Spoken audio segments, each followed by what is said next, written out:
No, we can not do it. No, very serious thing. Yeah, I get like that too. Um, actually, it's somewhere in the history of this channel.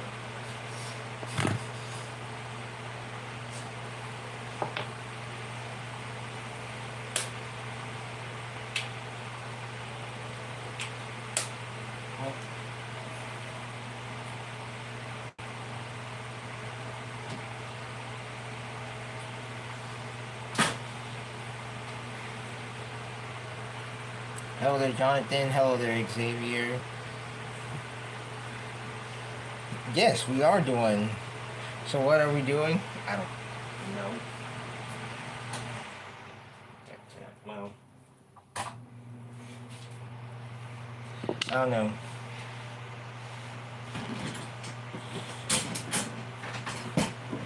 I get back up in a few minutes. I don't know. Don't know what are we doing today.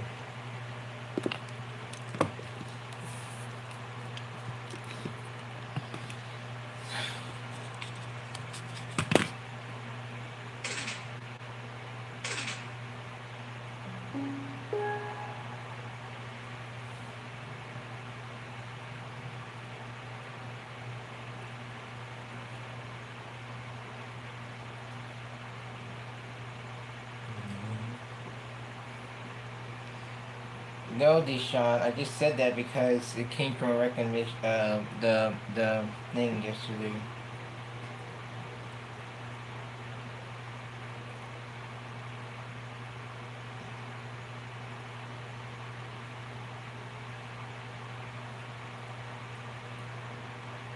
What is this?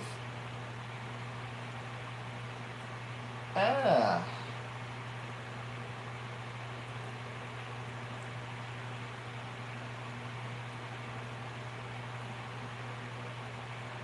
Hmm.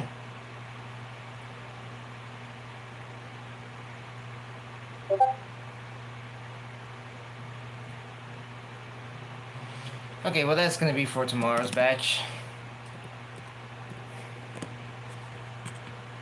The heck did I miss? Okay, not that. I thought you sent something in the. Okay, you didn't send nothing in the server. Dang, they were texting all the way up to 11 o'clock last night. Jesus Christ.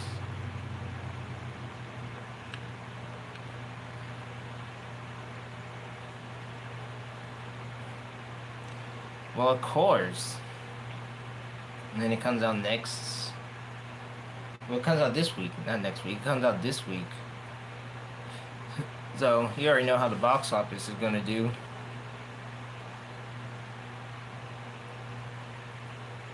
I was gonna say next week, but it's getting closer. I'm surprised I'm surprised that some theaters ain't doing those little early access uh, things where people can like see it early.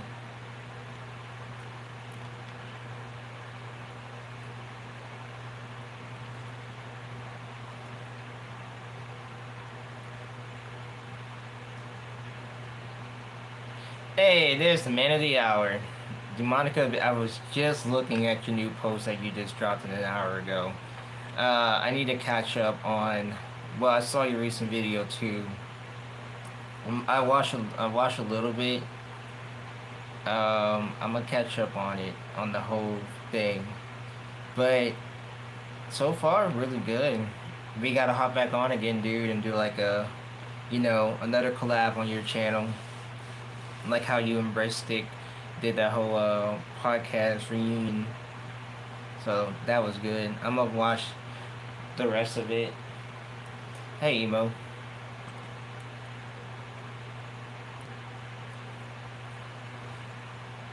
So,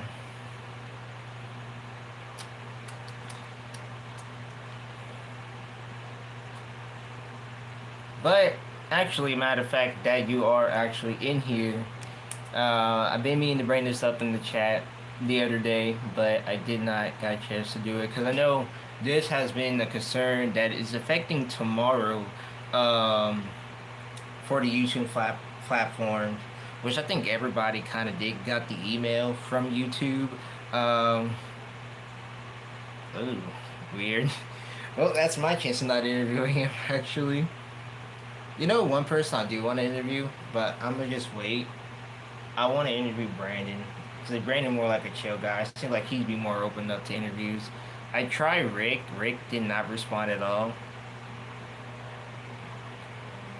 Yeah, the new changes for viewers. So yeah, so let's get back to the topic there. So starting tomorrow, for the YouTube platforms, for those who had gotten the email and stuff, because there's a lot of changes that YouTube is doing, so it really doesn't surprise like what's really going on in the YouTube basis. And I'm gonna play your video so you can just have more clarification.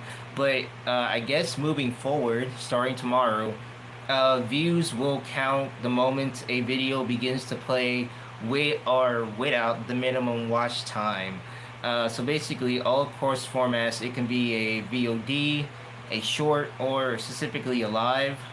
YouTube is now standardizing views to reflect creators' true exposures across the platform, making it easier for their value to brand partners.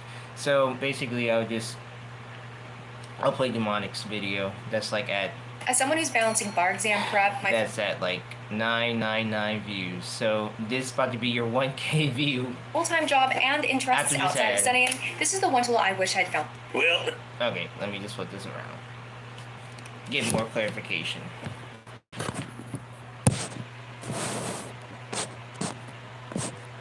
well, ladies and gentlemen, YouTubers are about to get even more insufferable. I'm your devilishly charming commentator, Demonic Abyss, and here's some YouTube news. YouTube, on the 24th of August, is going Or to just change tomorrow. how views are counted. Initially, the platform had it so a view only counts if you click on the video and you watch it for about 30 seconds, right? These are like engaged views. Someone actually viewing the video is different than someone accidentally clicking on it. You know, like you have fucking autoplay on, someone fucking falls asleep, wakes up after a couple seconds and fucking switches it off, or you get baited in by clickbait, realize the video you're watching is nowhere near what's being advertised and you click away. That doesn't normally count as a view. But now YouTube is going to change it so that if you click on a video and see the first fucking frame of the video, that counts as a view. And this is like the public facing record of your channel's views. You can still see the engaged views in your analytics, but what appears on your channel is every single click on the video. YouTube is moving to an exposure-based model for views across all formats, meaning a view will now be counted the moment the video begins to play from the very first frame. All new videos uploaded after the changes on August 24, 2026 will show the updated first frame view count. All videos uploaded prior to the change will keep their existing view count up until the change. Historical view totals will not be updated retroactively, but following the change, new views on those videos will follow the updated first frame count. Okay, so basically, in other words, god damn, this pad still ain't working on me today. So yeah, so basically, in other words, any new video starting tomorrow or after tomorrow, whatever. Let's say you upload a new video, let's say like Tuesday, and it's after the 24th. You will have a new view count. Any existing videos, historical videos, view counts will stay the same, but new view counts, they will count as starting tomorrow. So if you accidentally click on a video or a frame, that counts as a view count for any YouTuber whatsoever. So yeah. Frame count. To compare performance more consistently before and after the change, creators can use the engaged views metric. Exactly. That means go put attractive women in all of your thumbnails. Thirst trap them. And I swear, I think you had mentioned that in this video. Hold up. In YouTube Studio. An engaged view means the viewer stayed to watch past the first frame and initial seconds. It's how all views were counted historically, which is why they're useful for historical comparisons. So all of a sudden, YouTubers are going to start seeing a massive fucking spike in views on their channel. They're going to get completely out of control. Egos are going to skyrocket. a channel that might normally get fucking 20Ks a video might wake up to find their videos are getting fucking 80K views, even though their likes and comments aren't changing at all. They're going to start talking about these big, massive comebacks on their channel. They're going to start lecturing smaller channels about understanding the algorithm, you know, raising their sponsorship rates. Meanwhile, if you bring up the engaged views in their analytics, they're not even going to look at that shit because it's going to be such a devastating blow to their self-esteem. And this is another change that YouTube is making that nobody asked for. I mean, I still think the worst change that ever happened to this platform was them removing the public dislikes. And they still keep the dislike button, but you can't even fucking see the dislikes unless you install a plugin. And even then, the dislikes aren't always fucking accurate. That's true. I genuinely don't see what YouTube is trying to do with this. If I had to guess, it's because they're trying to make the platform seem bigger than it actually is. Maybe they're trying to count these increased view counts against another platform like TikTok and be like, oh, more people are on YouTube, or maybe advertisers are starting to pull out and they want to increase the numbers, or maybe it's about fucking creator mental health. If they suddenly start inflating the view counts, people are going to feel a little bit better about what fucking content they put out, even though these views aren't real. As it changes, I mean, I don't personally care. I'm still going to fucking keep doing the same shit I do on my channel. But it's kind of annoying. When I look at a channel, I want to see how the channel is actually doing, not how many fucking people they're suckering in with, like, fucking clickbait. But maybe that's what I need to do. Maybe I need to adapt to the new fucking YouTube meta. Like, I'm gonna start putting fucking big titty women in my thumbnails. Oh, God. And, maybe clickbait, gift card giveaways. But yeah, don't be surprised in the coming weeks if you start seeing YouTuber egos get out of fucking control. And especially the lolcows. Like, they're gonna have a fucking field day with this, because they're not gonna understand that the increased viewer counts are because of fucking YouTube, not because of new people actually discovering their content. I never meant to be so misunderstood. You need an enemy to feel this good. And I'm a rich man coming for your money. Oh no, it's a walking diabetic. Coming for your pity. On the left hand reaching for your gun. On the right hand coming for your son's hand. Yeah, so starting tomorrow, that's gonna be the new thing, I guess, going forward. So just be aware of what's gonna happen with YouTube, because it seems like this platform never gonna change anything whatsoever. So sweet. I think there was another thing too I watched the other day with a YouTube update, and I really don't really remember. It was something else, but hey, is this a bad thing? All really depends on how you look at it, but don't be surprised that your favorite YouTuber who has like so many subscribers, egos get out of control with fake memberships, not fake memberships, those fake little like gift card things and scammable emails. You know, something the black YouTubers always do, where they like scam their audience, like you can get money free by scanning this QR code and, you know, this or that and all this other stuff. So don't be surprised when they find potentials into that sort of play. There's another video I seen the other day, actually. Let me find it. It kind of breaks down more too into... I don't know what's wrong with my pad. My pad just died on me. Alright, let me see. Another YouTuber.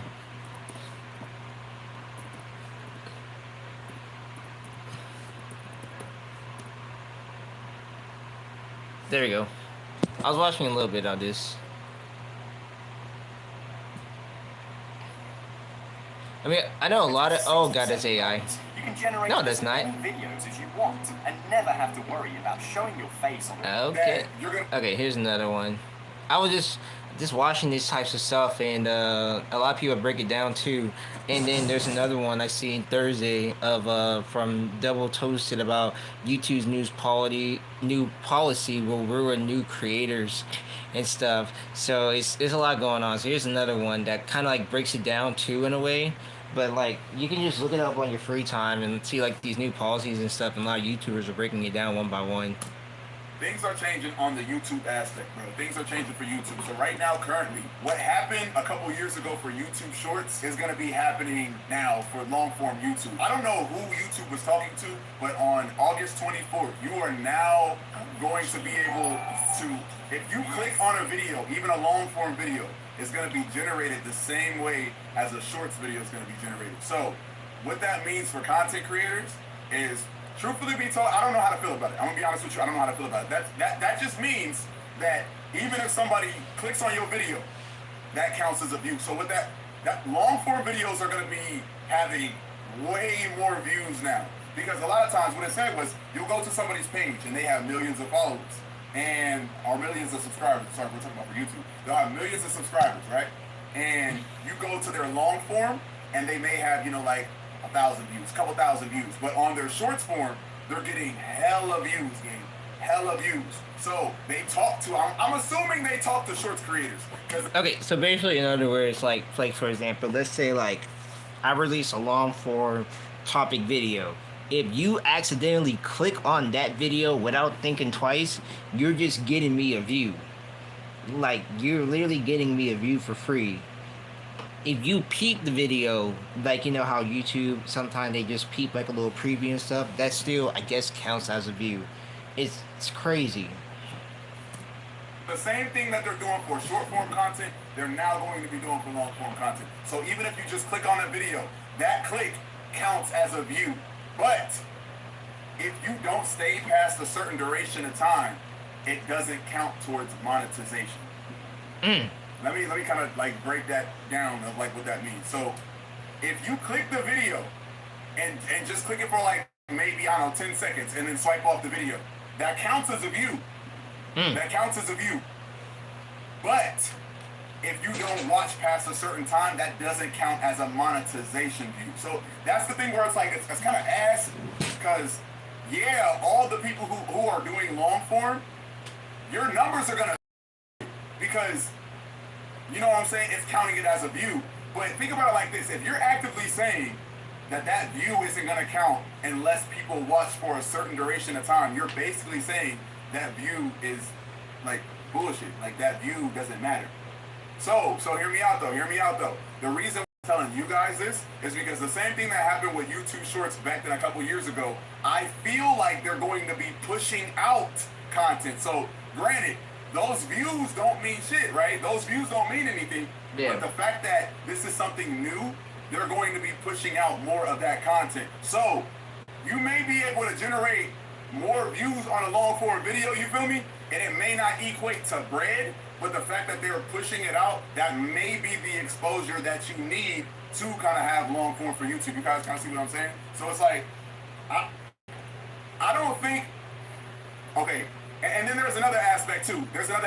When you're talking to like the brand recognition, because they even said it's gonna make it more easy for brands to be able to recognize like the true creator, because you'll see the short form views doesn't always match with the long form views. So now they're gonna match. But okay, I do want to agree with that one. Short form views content is a lot different from like long form views content, and I generally feel like a long form, this is just me talking, I really feel like a long form I can't even talk, a long form video works so much better in views wise than short form video type content. It could be a 2 to probably 4 hours, maybe 7-10 hour video that is long, because they make more better views. Now a short form video could be like, I don't know, 5 to 7 minutes. Let's just go with that. 5 to 7 minutes. And that's make okay with views, depending on what the video is and if the topic is good enough, here and there. That's why I kind of go more into the long form videos. You know what I'm saying? Like, yeah, and plus too, with shorts, people are just literally scrolling. So you can just scroll through like YouTube shorts all day, every day. But that's why I prefer long-term videos better. I sometimes I can't speak, but that's why I enjoy long videos better, because they're more engaging and and more better to watch. Sometimes you can watch them in the background too. Like short form videos, you can kind of watch them in the background, but like for a long term format video, it works better in views. I mean, I've seen it done numerous times, especially on the talk show, and it really shows. Like, it really, really does show. But as long as you make the audience engaged, if it's good enough and stuff like that, then that's good. I mean, me and Liam, we had talked about it, and he told me to cut some, he thinking I should cut some stuff out or whatever. And I'm like, well, let me see what, what could work. Because, some videos could be good. That's one thing I learned about from YouTube is like long form videos works better than like regular short form video. And shorts are just like people just scroll, but you can make easy views off the shorts too. If you're What did I just do? saying that the view doesn't, like if you're saying that the view doesn't matter unless people watch for a certain duration of time, Exactly. You. Ring tone, pick up your phone. Call me. Ring tone, pick up the phone. 1 second. Ring tone, pick up your phone. Ring tone, pick up the phone.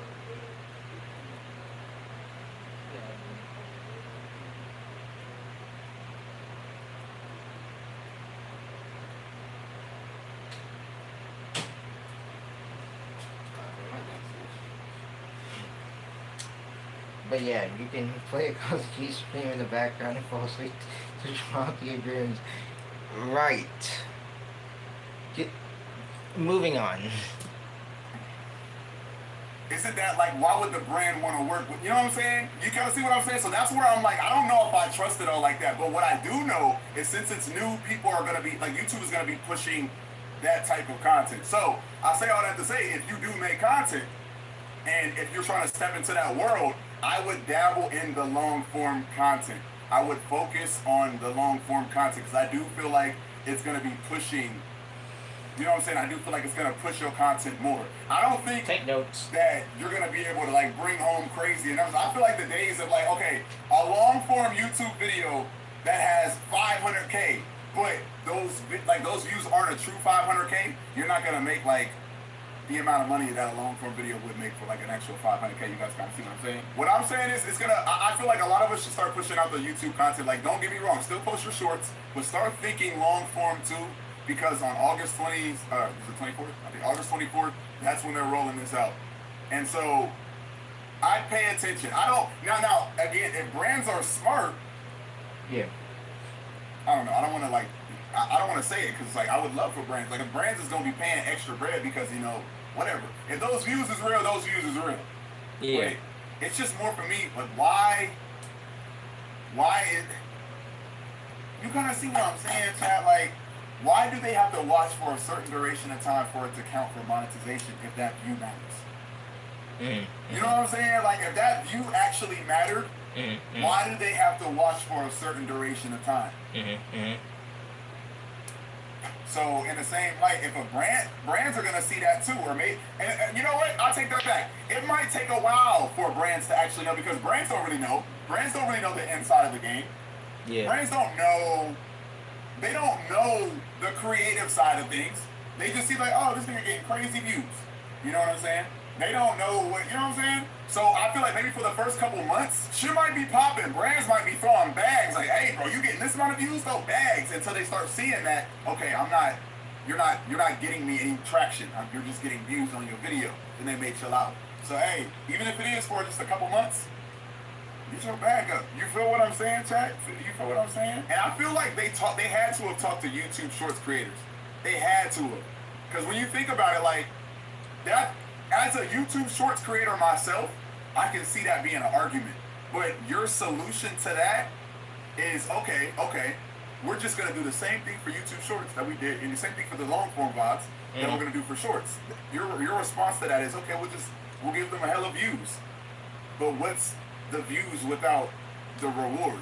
You kind of see what I'm saying? Like, if anything, this could be a strategy for YouTube. This is a strategy, because hell, if I post a video and get 100K and I make $4, shit, that's still 100K views. It's an ego boost. It's gonna make more people start downloading YouTube and trying to post content. Like, you don't know if you're gonna have a true 100K views on the video or not. You know what I'm saying? But all I do know is they said it's gonna make it easier for brands to recognize you, which I don't know how. I guess we'll see. We'll see what happens, Chad. I'm not gonna lie, because obviously, if you post a video and shit, you see 10K on a long form video, that's gonna stroke the ego, Chad. That's gonna stroke the ego.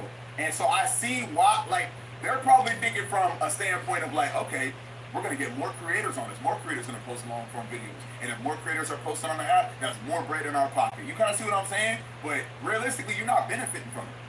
You're not benefiting from it. And then you're gonna have more people just trying to get people for those clicks. You're gonna have more AI on there. Yeah. You're gonna have more, you know what I'm saying? But yeah, chat, that's a little bit of the knowledge that I'm gonna drop on y'all for YouTube as of right now, bro. So realistically, I feel like my creators out there, start posting on YouTube. This starts on the 24th. Just see what happens. Just see what happens. Start posting some longer form videos on YouTube. See what happens, man. Yep. That's pretty much it. Oh yeah, that too. And the time has come to join the circle of life at the Lion King. Okay, yeah, so that's pretty much what is up with this whole YouTube thing.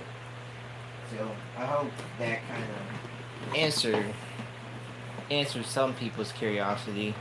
Again, there's more videos out there you can just look up, but yeah, you know, long form videos, all that type of stuff. So just be ready for the change, see what happens. You know, if you have to experiment yourself, hey, post a long form video and see what happens. You know, see what the YouTube algorithm does for you. If it makes your views goes up, cool, you know. So yeah,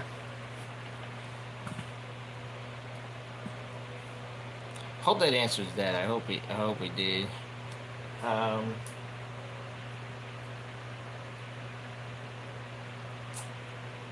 But in other news here, besides from that,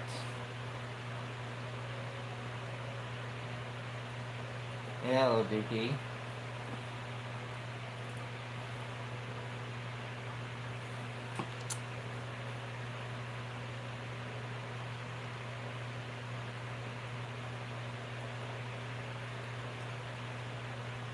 Besides from that,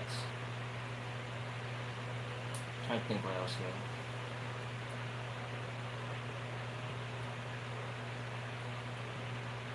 Yes, I got canceled.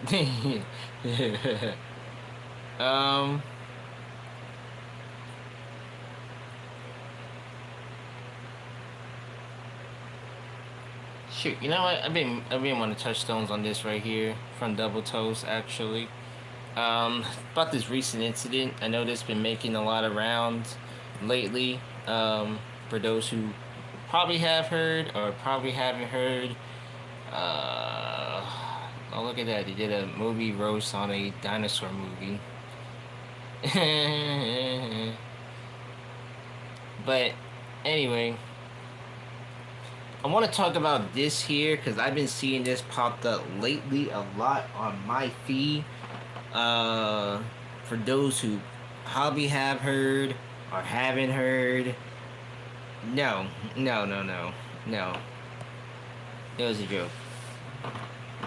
But yeah, for those who have probably heard or haven't heard, I know this has been going on for social media for quite some time lately.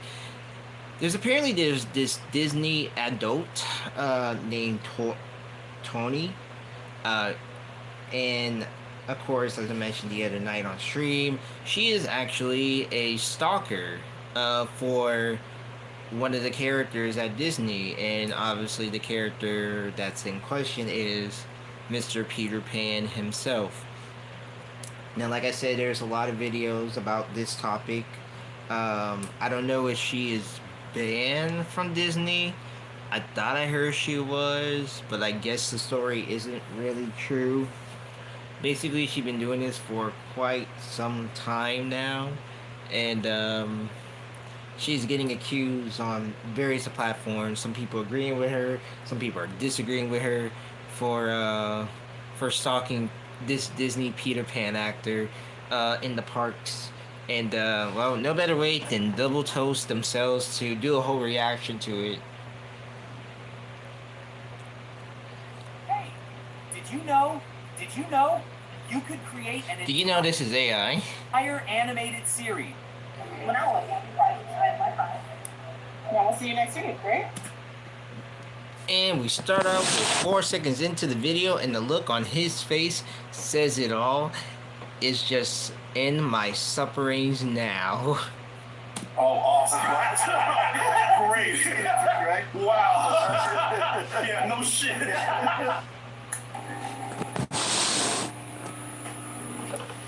Let's switch to a very different Disney moment right now. So, as a person who grew up, and we talked about this before at the beginning of the show. As a person who grew up on Disney, because I love the Disney classic movies. I told you, at the beginning of the show, I said I ordered Disney Plus just for those Dalmatians. I just wanted to watch it. But one thing in the beginning, I love the old history of animation with Disney. I love the golden age of Disney animation, the new age of Disney animation. I love all that stuff, man. So I sort of Disney file myself.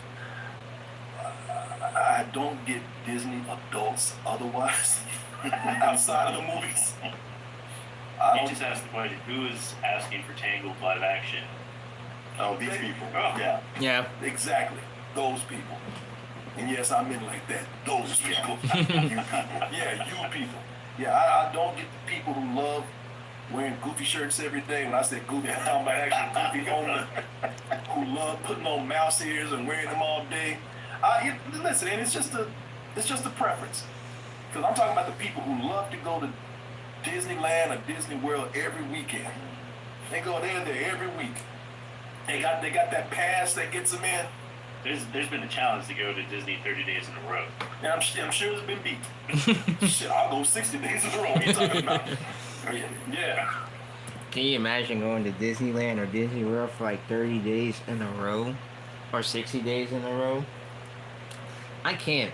Like, you really have to be that dedicated to go 60 to 30 days in a row just to go to every single park and ride the same rides, taste the same food, see the same places over and over again. This how you know Disney is on that money hungry train. That's cool. Hey, do your thing. I'd rather go to Europe or go to a nice beach instead of standing in a hot ass line. What I say, a 30-second ride? Yeah. Waiting in a hot ass sun with just a fan blowing on you is an insult. Whenever I come back down to Florida. That lasts about 2 minutes, wearing those mouse ears, and then after that you get bled dry because you will get some old rinky-dink ass dirt hamburger and buy some old cheap ass souvenir. When I say cheap, cheaply made, they marked up 10 times. Yeah, old manufactured part to go in that's designed to break you. Well, yeah, I mean, you do a ride, and you don't just get off the ride and go back to the park. You go through the gift shop. Yeah, exactly. You got your kids with you. You can't tell them, like, y'all ain't getting nothing. How you gonna tell them that when there's everything right there? This old fake environment that's meant to just bleed my bank account dry. If that mouse could pick your ass up and shake it and sit at your pocket, cool, you got no in there.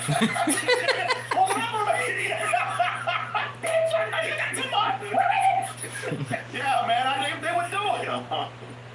Now, I know Vegas is the same way, but at least in Vegas, you got a chance to win your money back. You ain't getting your money back now.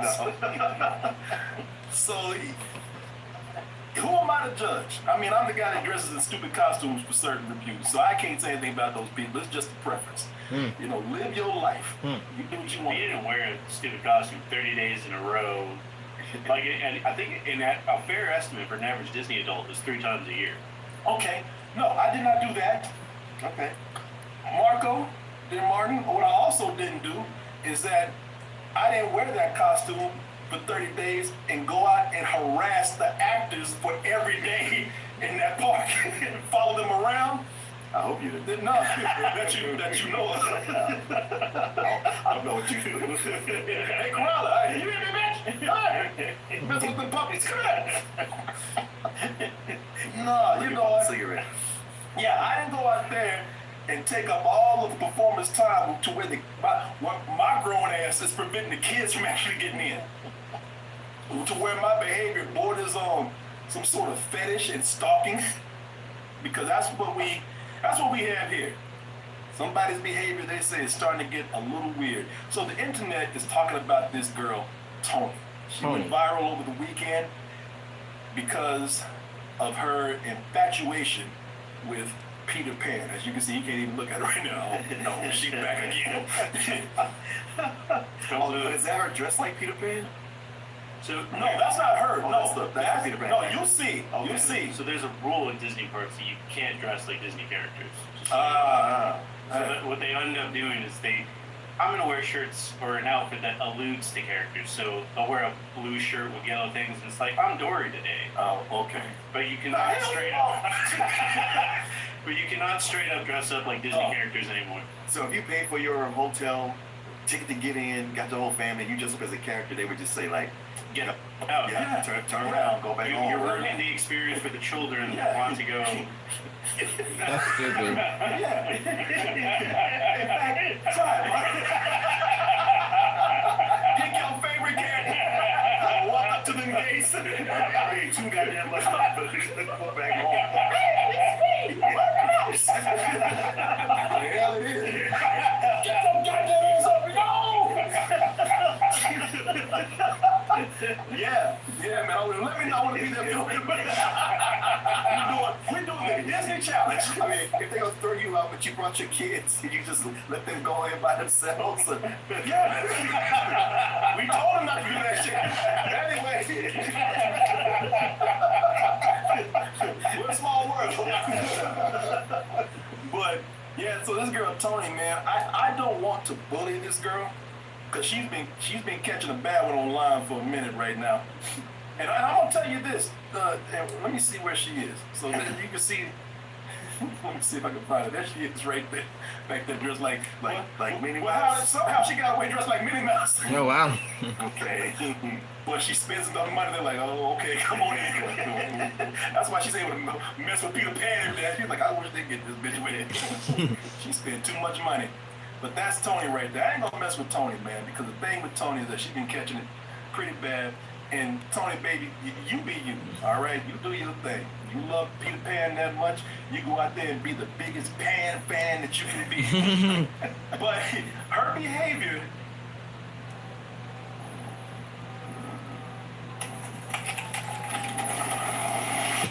Wayfair's Ouch. top 3 tips for designing your dorm. First, create a cozy corner with soft bedding. Next, fuel Has raised concerns with people about what might be seen as not respecting the performer's time. Some people even say it borders on harassment, if not downright harassment. And maybe they said this can be a teachable moment on proper etiquette when interacting with these people. I thought we already had that with that woman who was sexually harassing Gaston. She broke the rules. She actually went through and showed some behavior. She crossed the line by physically touching. This girl knows exactly how to work this. She knows exactly where that line is. Okay. I'm not touching you. He's like, this dude is like, damn, I've tried everything. But she knows Disney law. So, everything she's doing, although it might be annoying to them, it is nice and legal. So, Tony, I don't want to mess with you, but and I'm not here to bully you. I am not, because I don't like that, because those people who just goes in and Did you see laws? and construction to say, Yeah. because in that, yeah, Yeah. I don't know what's going on with this girl's mentality. I don't know what's happening. But if people are saying, let us talk to you for a moment and just explain to you why people are seeing it this way. And so Tony has been fangirling on Peter right here for 10 years. Now she's 26 or 27. She's been doing this since she was 16. Is this the same actor playing Peter Pan? It's been 3 of them. Oh no. From what I understand, it's been 3 of them, and There was 3 Peter Pans that day. what? Yeah, they had more than one. They have a morning, an afternoon, and evening shift. There was 3 Peter Pans that day. Wow. Let's clock it out. Good book, man. She's still there. Oh, she's still there. Yeah. She's waiting on you. You're her favorite. Oh, hell. What you expect, man? She ain't going nowhere.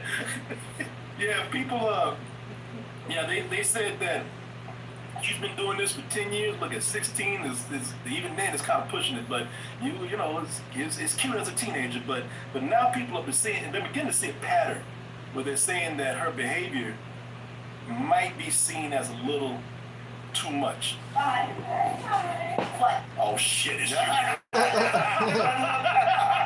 Oh Jesus! Oh no!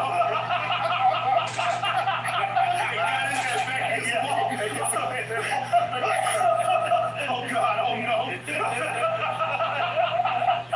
I could just fly away. Right? Yeah. He hears him ceiling that you catch him. Yeah. Whoa! Where did you get this? I made it. I did I it. made it. This is really nice. Thanks. What am I supposed to do with it?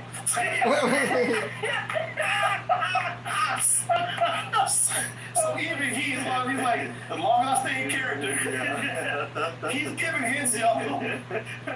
That's not a character. What am I supposed to do with this? No, that was him speaking. Oh, no, I said him speaking because what he really meant is, what am I supposed to do with this? The hell am I supposed to do with this? As long as he says, oh, what am I supposed to do with this? As long as he's still Peter Pan. Because the moment he steps out, that mouse is on the ass.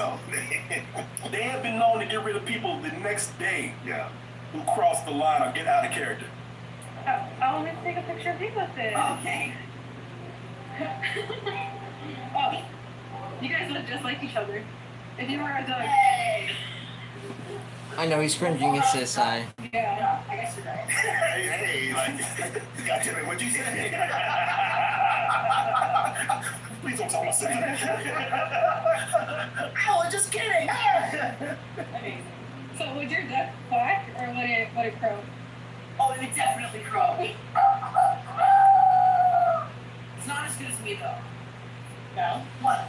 So they're What? Wait. What more do you want from me? How long do I have to keep this going? Tony, please. Jesus, we do this every day. What do you want?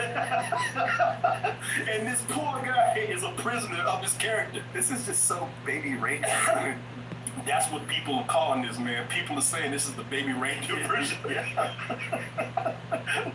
And I was hesitant to even put that up there because I don't want people to think that I was making a comparison physically between them. Yeah. But the behavior certainly is. It does feel stalkerish, right? Yeah. I'm looking at you like that. Hey, I'll take No, it's from you, though. Did you give it to me? Oh, now she wants it back. It's even stuck in Sweden. Hey, go get it. People are saying when every Peter Pan gets off their ship, they look like this Ben Affleck picture. Somebody posted that saying that's him doing his break. Man wants a cigarette so bad. He wants to go have a scotch on the rock somewhere. What was that? You can even see him at some point. He's trying to end this. He's actually trying to lead her away to give her a hint. But again, he has to still be Peter Pan. So he's trying to be slick about it. He's really doing his best to give her a message. Let's find you something different then. Let's find you the same gift to me at once. What else do you like besides these? Yeah, come on, walk this way. Let me teach you so I can ditch your ass. What's that?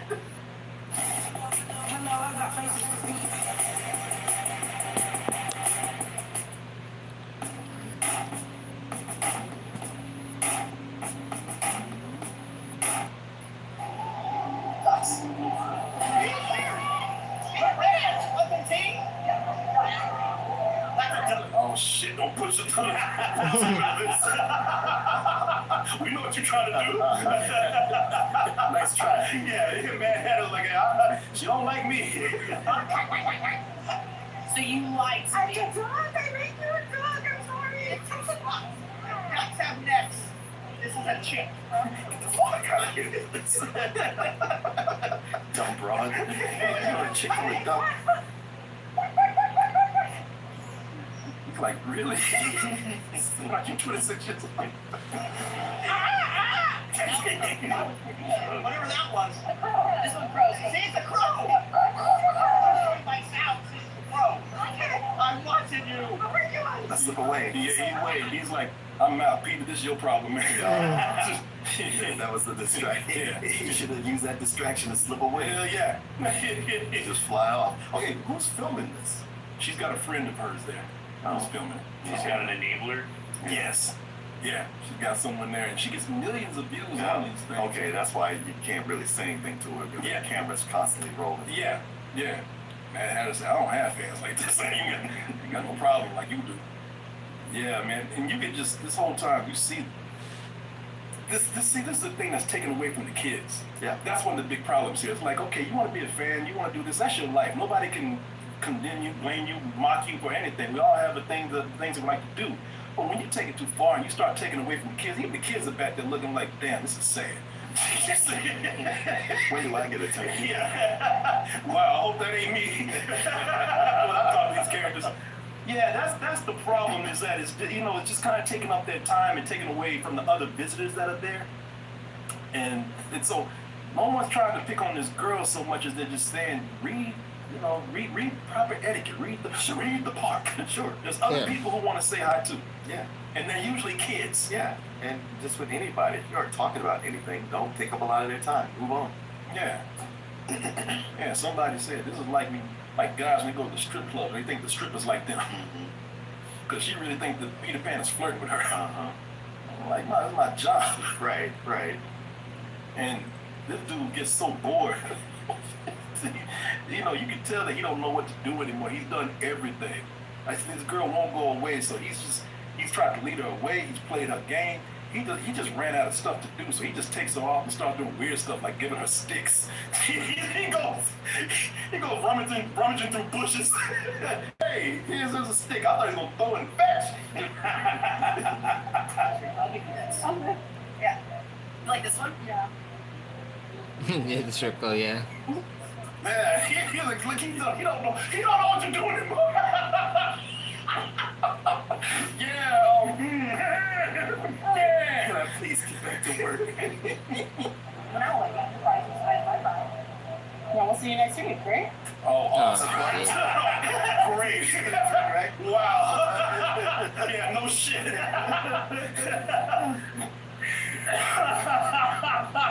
He was like, wait, what? What day?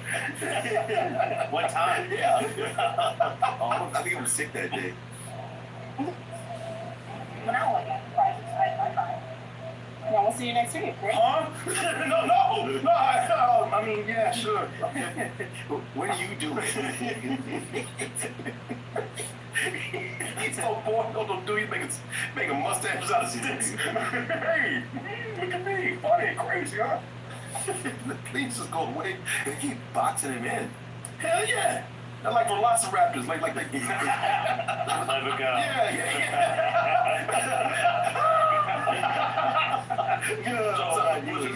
Yeah, that's surrounding him, man. Leaving him no exit.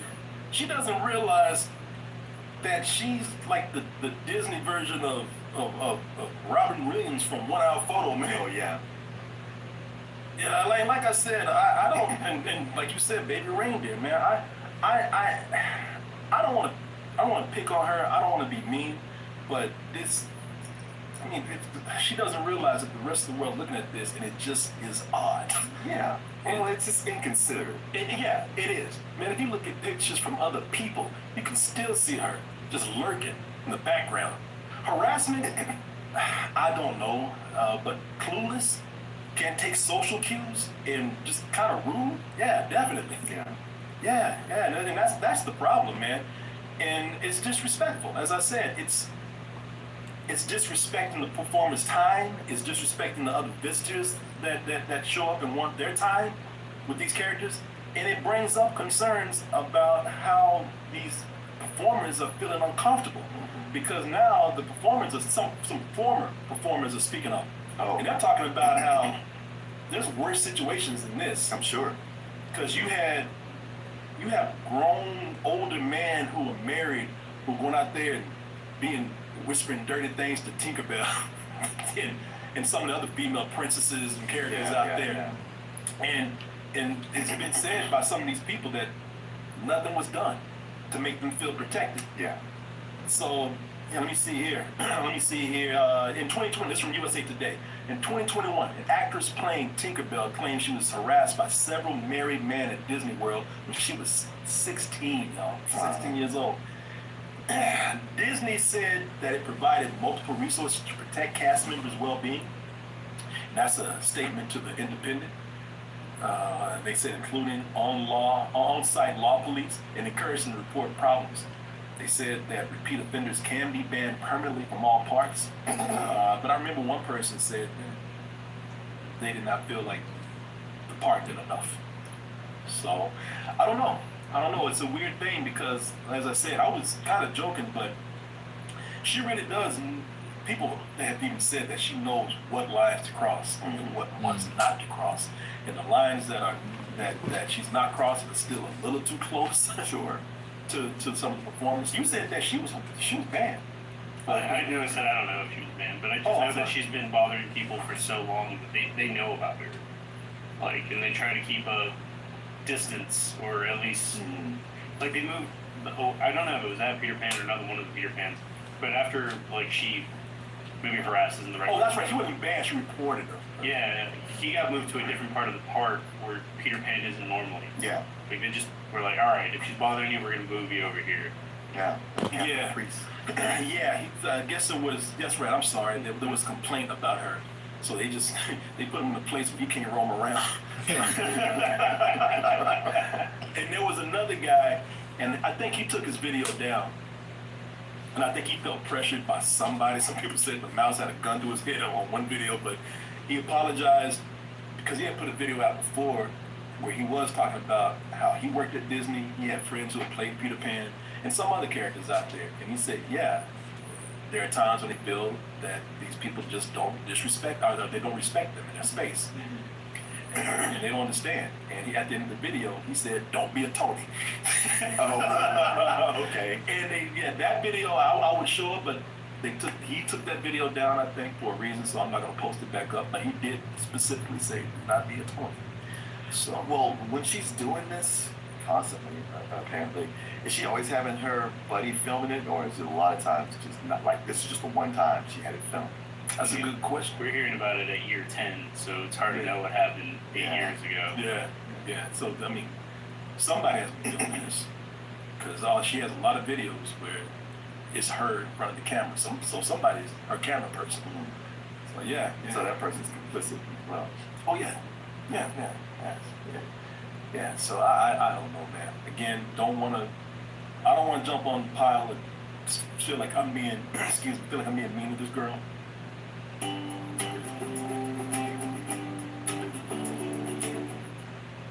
Your best accessory for a night out? A glowing smile. All you need is one pack of Crest 3 white strips, and you'll get your whitest smile for 12 months. It's getting whiter, it's getting brighter, it's getting gorgeous. Bring on whiter teeth that last 12 months. Because I don't know what's going on with her. But like I said, I hope that even though some of this criticism has been harsh, I hope that maybe, again, this is a teachable moment for her. Maybe she can, and I was saying that maybe she will get a hint that this is not cool, but some people say she don't give a fuck. I mean, it may come to one of these, influencers who decide, well, I'm gonna go film her doing this, and talking about her. Yeah, I don't know. I hope the best for her. I hope she learns from this. It's a lot of comments have been mean. I don't want to take it there, but at the same time, some of this looks unacceptable. Yeah, don't just stop. Yeah. Do something else. Yeah. This seems like a borderline mental problem. You got this infatuation. It's like I said, it's a fetish. It's a Peter Pan fetish. You got that flirting with all these Peter Pans. You know when she gets married, she's gonna have a man dressed like Peter Pan. Flying to the room, a damn rope or something. Yeah. I think if Peter Pan gave her his number 8 years ago, now that's just, let me try again. Yeah, I wonder, like that the original Peter Pan flirted with her, and now she developed a fetish. Yeah, she goes back hoping to recreate that moment. She'll find that Peter moment again one day. Original Peter Pan was doing that, and somebody said, "Dude, that girl's 16." Oh, what? Somebody said she's married. I don't know. Somebody also said there's a Reddit full of stories like this. Wow. But she's not the only one. That there's a whole bunch of other individual adults obsessed with individual characters. Oh yeah. Do you remember in the early days of the 90s that grown man used to dress as Peter Pan all the time? Yes. Yeah. Yeah. Not you mention it. Yeah. Yeah, I remember that. Wow. That was early internet stuff. Yeah. Yeah. Wow. Well, he's about to pull the suit back out. Go after her. Yeah, it was like a sexual fetish for him. Yeah. So is she married, y'all? The chat said that she's married to a Marine. Yeah, I would not doubt it. I mean, anything. I can't. I don't know what to say about that. Married someone so masculine that it's like, oh, Yeah. go to the other end of the table. I don't know. Maybe he has a Minnie Mouse fetish. Yeah. He's a Marine in Captain Cook's Army. Well, would you look at that? You made it to the end of the video. That means you really like us. So just go ahead and press that like button and subscribe while you're at it. Check out our other channels, our social media like Instagram, TikTok, and our Patreon. We have new stuff coming up all the time. And we'll see you on the next video. Job Corps is a program where they'll give you free residency, they'll give you free meals per day. You also get a place where you can find a trade and further your education. You can also come here to get your high school diploma and as well as your driver's license. Job Corps is actually free. You don't have to pay for anything. If I can do it.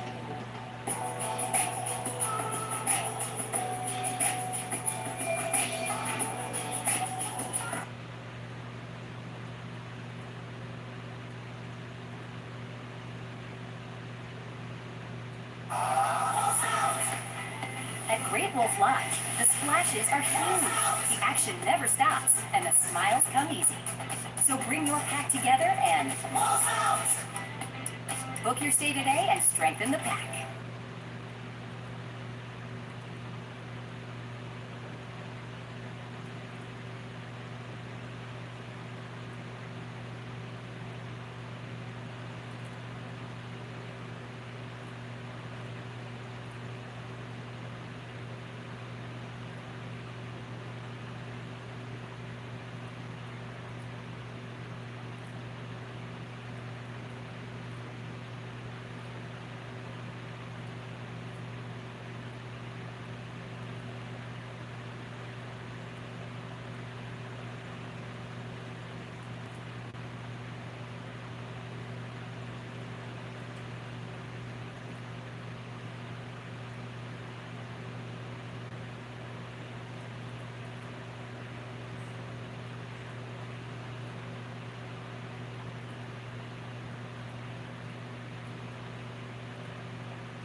Alright, back.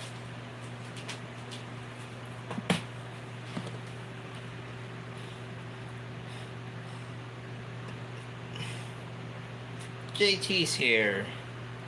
Oh wow.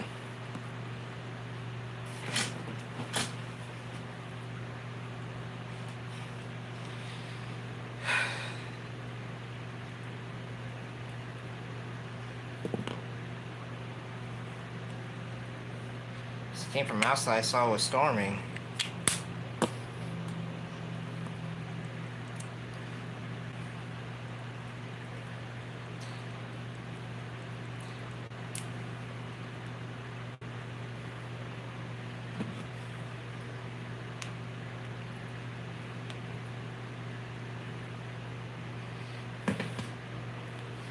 Okay, figure I'll play this next.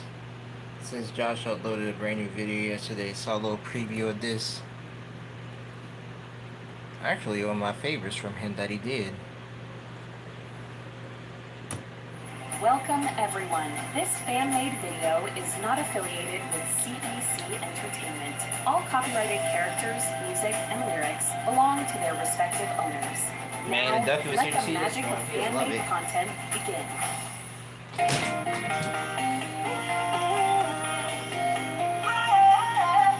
It's always a good time. It's always a good time. Woke up on the right side of the bed. What's up with this red song inside my head? Hands up if you're down to get down tonight. It's always a good time. Stressed in all my clothes like I didn't care. Hopped into a cab, take me anywhere. I'm in if you're down to get down tonight. 'Cause it's always a good time. Good morning and good night. I wake up at twilight. It's gonna be alright. We don't even have to try. It's always a good time.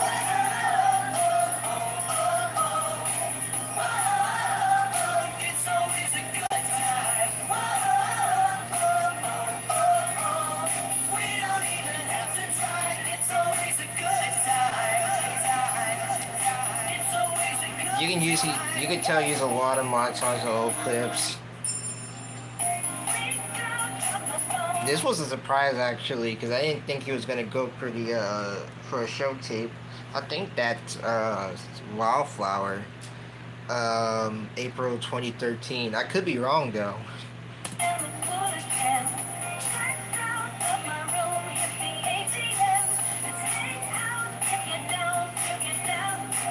This is stupid. It's always a good time. Good morning and good night. I wake up at twilight. It's gonna be alright.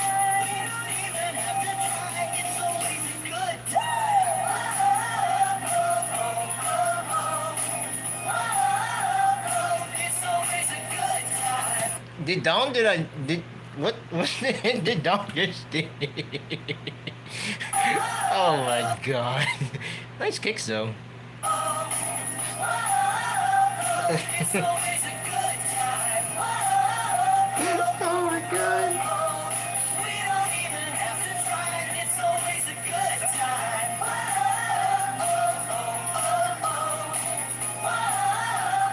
It's always a good time. We don't even have to try. It's always a good time. Doesn't matter when. It's always a good time. Doesn't matter when. It's always a good time. Doesn't matter when. It's always a good time. It's always a good time.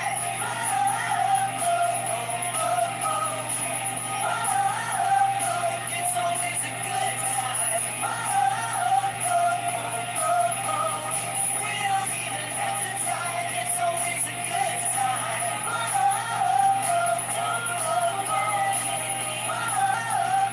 It's always a good time. We don't even have to try. It's always a good time.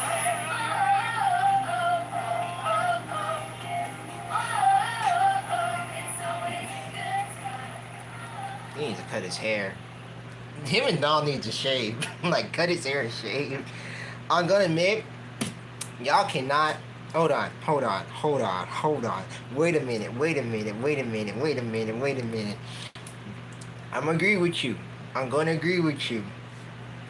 Y'all cannot shit on the music video.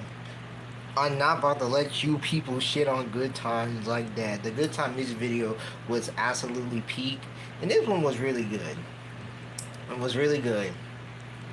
But you cannot shit on Good Times like that. Of course, modern CEC music videos, they could never, ever, at all. But the editing was really nice. Really good. I think my least favorite one that he did was Dancing Kitten. And maybe because I just have, like, not such a great taste when it comes to that song whatsoever. But this one was a really big improvement that he did. He made another one that I watched the other day that he made his return on. I made a post about. Let me go to it. It was this one, the Summer Party Mix.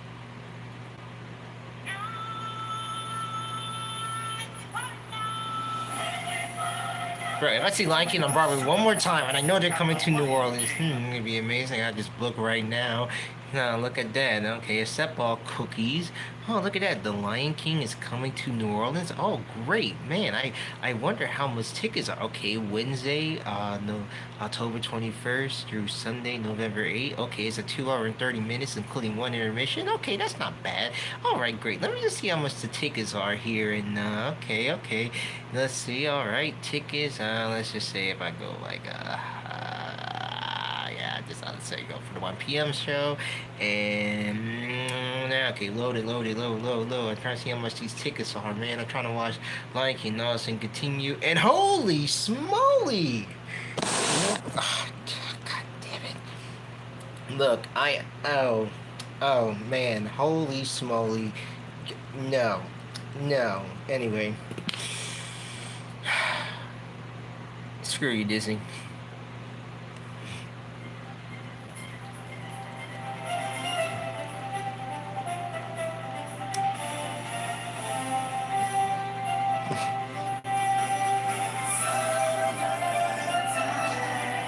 I remember she sent me this preview too.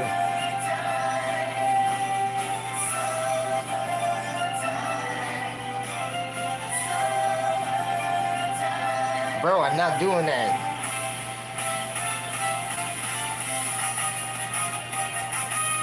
Disney can kiss my ass.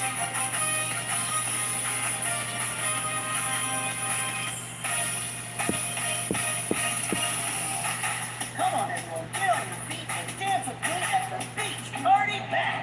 It's time to get together 'cause the summer is here. The skies are sunny and the water is clear. We're gonna have a party and I'm so excited. It's the beach party bash and you're all invited. 'Cause partying with you is as fun as can be. So come out on the sand and take a dance with me. Oh, Yeah, you're right. we're having a beach party. Okay, Expensive too. follow me. Put on the sunscreen. I got the notion. Oh, you be quiet. Can you go to Disney anyway? You go to Disneyland all the time. Dive in the ocean. Let's catch a wave. So paddle out. It's time to surf. Rise up! We're all having fun 'cause it's summertime. Dancing to the rhythm 'cause you're doing fine. The beach party bash has only begun because the party Oh, is over sweet. when the summer is done. 'Cause partying is easy as 1, 2, 3. So come on and everybody keep a dancing with me. You know, it may be hot outside, but you all Nah, shit, Chucky. Nah, shit. Don't remind us. are super cool. Let's do it again. Put on the sunscreen. Bro, I want sunscreen. Ocean. To toss the beach ball. Dive in the ocean. Alright. Let's catch a wave. So paddle out. It's time to surf. Rise up!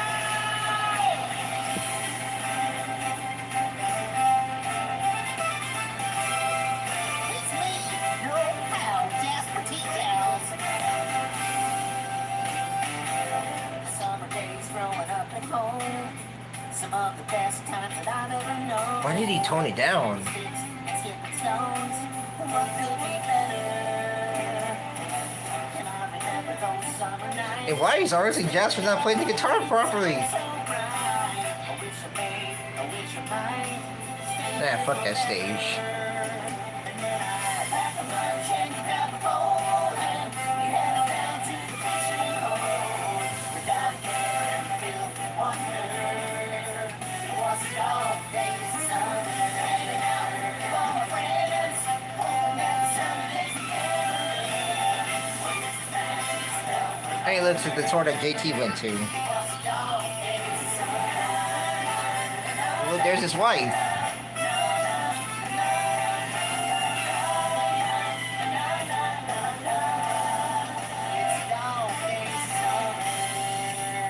How about another song? Great idea, Chuck. Let's go back in time. Hey, can I say Now you talk about this is a good transition right here.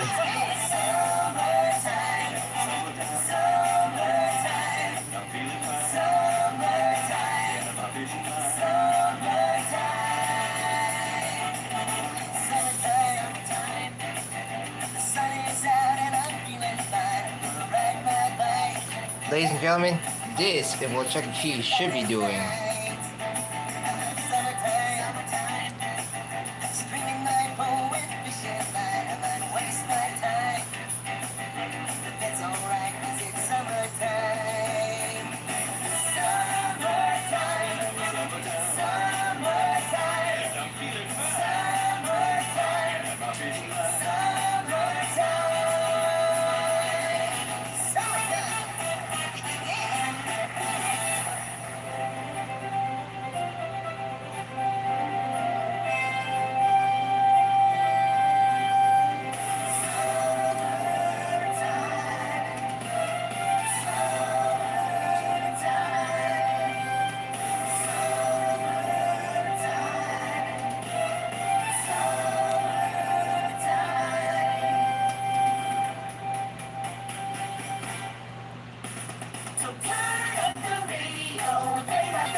Damn right it is.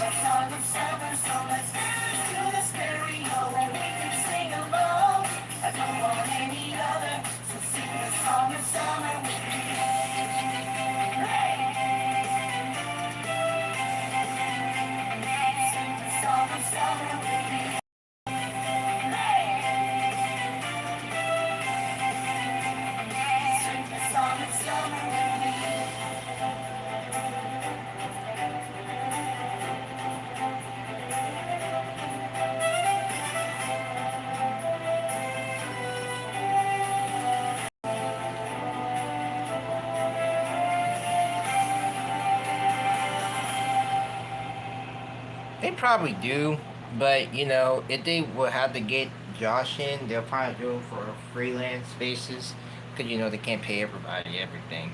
I know Matt Franchise, he did like a really good transition for one of his intermissions for his show that he did. He just showed up with his TikTok live a long time ago.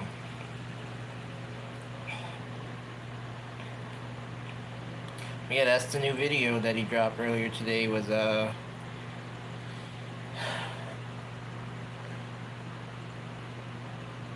it's always a good time. I'm trying to think of the damn song to think of it off the top of my head. Or Good Times, yeah. You know what? I've been listening to this song lately, and I'm gonna run this one back now. Not that. Ew. Get out of here. Ew. Also, I want to bring this to y'all's attention. But earlier today, somebody made a post, and I think his name like KV Cheesy Studios or something. I could be wrong. Let me find it actually. And there's a reason why I'm saying this too, because Buddy had something to say about today's newest reissue, re-upload, video, rehash, whatever you want to call it at this point. If I can find it. Where's it at?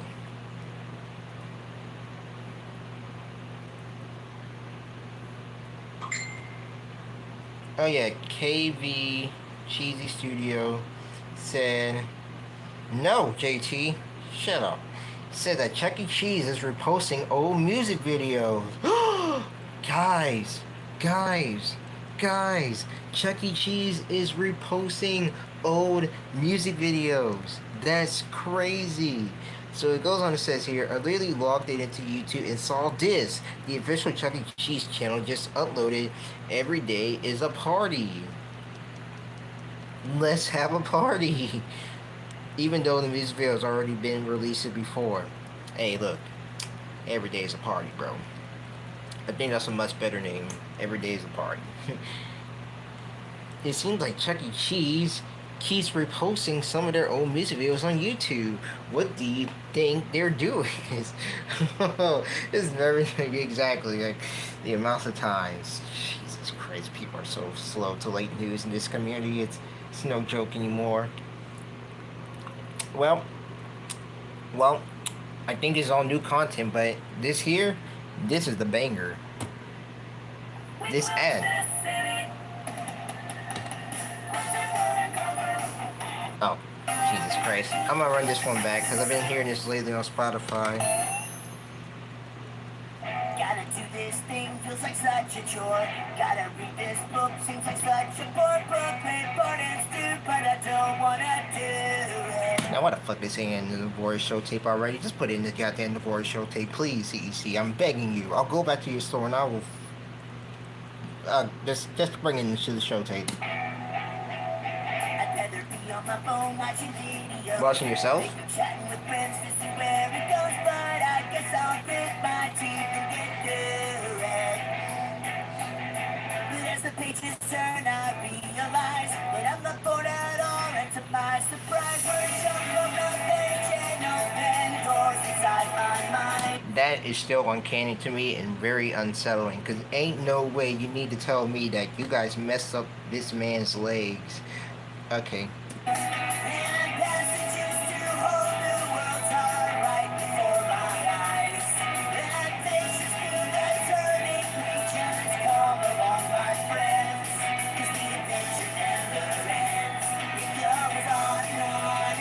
They do, yes.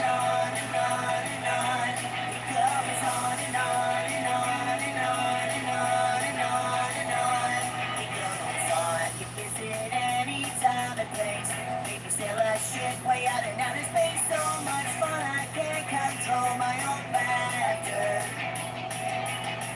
I'll explore the jungle, hear the lions roar, then go back in time and meet a dinosaur. So hey, that's not ancient time. For the next chapter.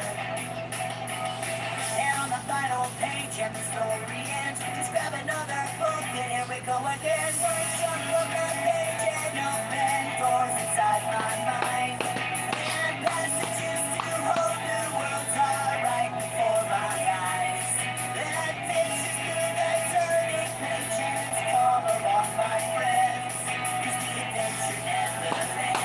It goes on and on and on and on and on and on and on.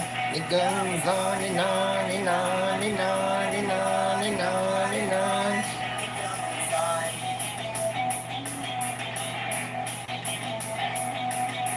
on. Goldilocks in the. Oh my god.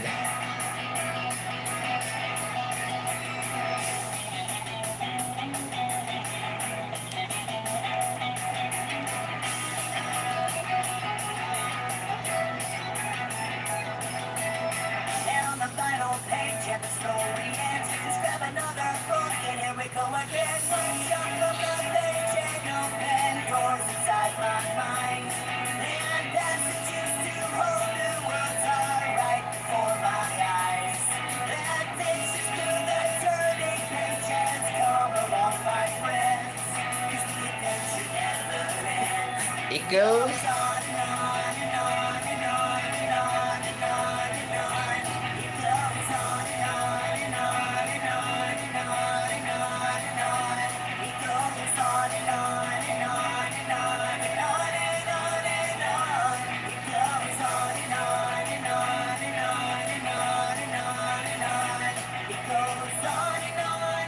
Guys, I think this song goes on and on and on and on and on and on and on and on and on and on and on and on and on.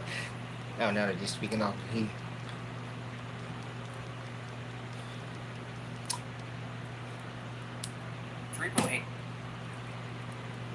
All right.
What's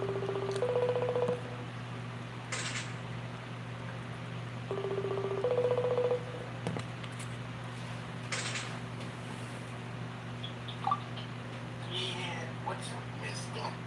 Hey, Deshaun. Man, do you love the Muppets? Yeah, why? Do you love Sesame Street?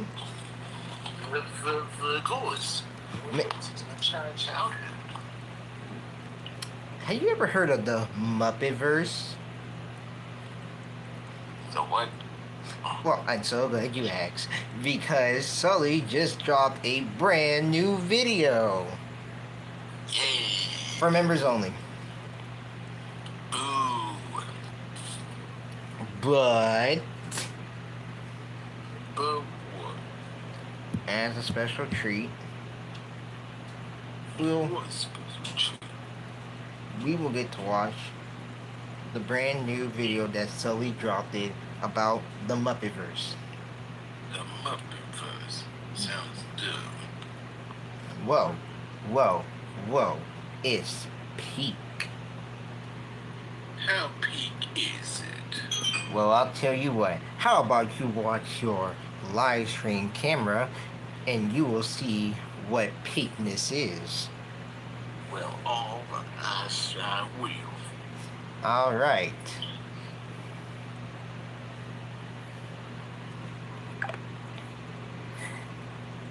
Let's go into the Muppetverse. Just this past month, something very exciting happened in the world of Muppet fans. Sesame Street and the Muppets officially crossed over to both promote and appear in the FIFA World Cup halftime show. Now, for people who grew up in the age of Sesame Street characters appearing on the Muppet Show and vice versa, this crossover probably doesn't seem very consequential, but I cannot overstate how rare these crossover events are and how much they mean to a Muppet nerd like myself. So I wanted to sit down, take a deep dive into some of the most notable Sesame Street Muppet crossover events that have happened, and discuss why this once common occurrence has become such a rarity in recent years. So I think the best place to start is to discuss the rights ownerships of these different franchises, because it sheds a lot of light on what's to come. The world was first introduced to the residents of 123 Sesame Street back on November 10th of 1969. For the very first time, we got to meet now beloved staples of children's television such as Big Bird, who looked markedly different than his modern-day counterpart. Oh, yes. This was the goofy Big Bird.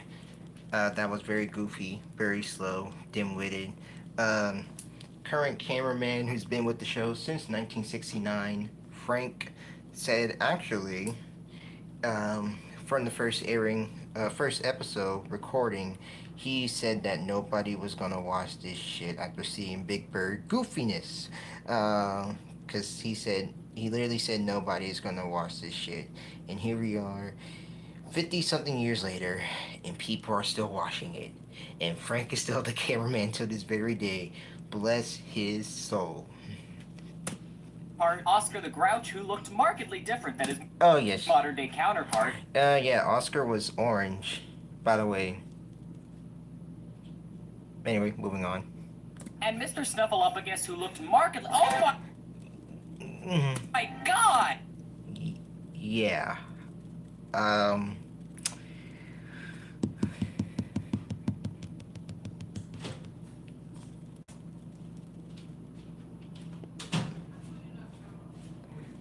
I hope this doesn't, receive any nightmare fuel between now and when the actual video comes out, but this is what Snuffy looks like back in the day.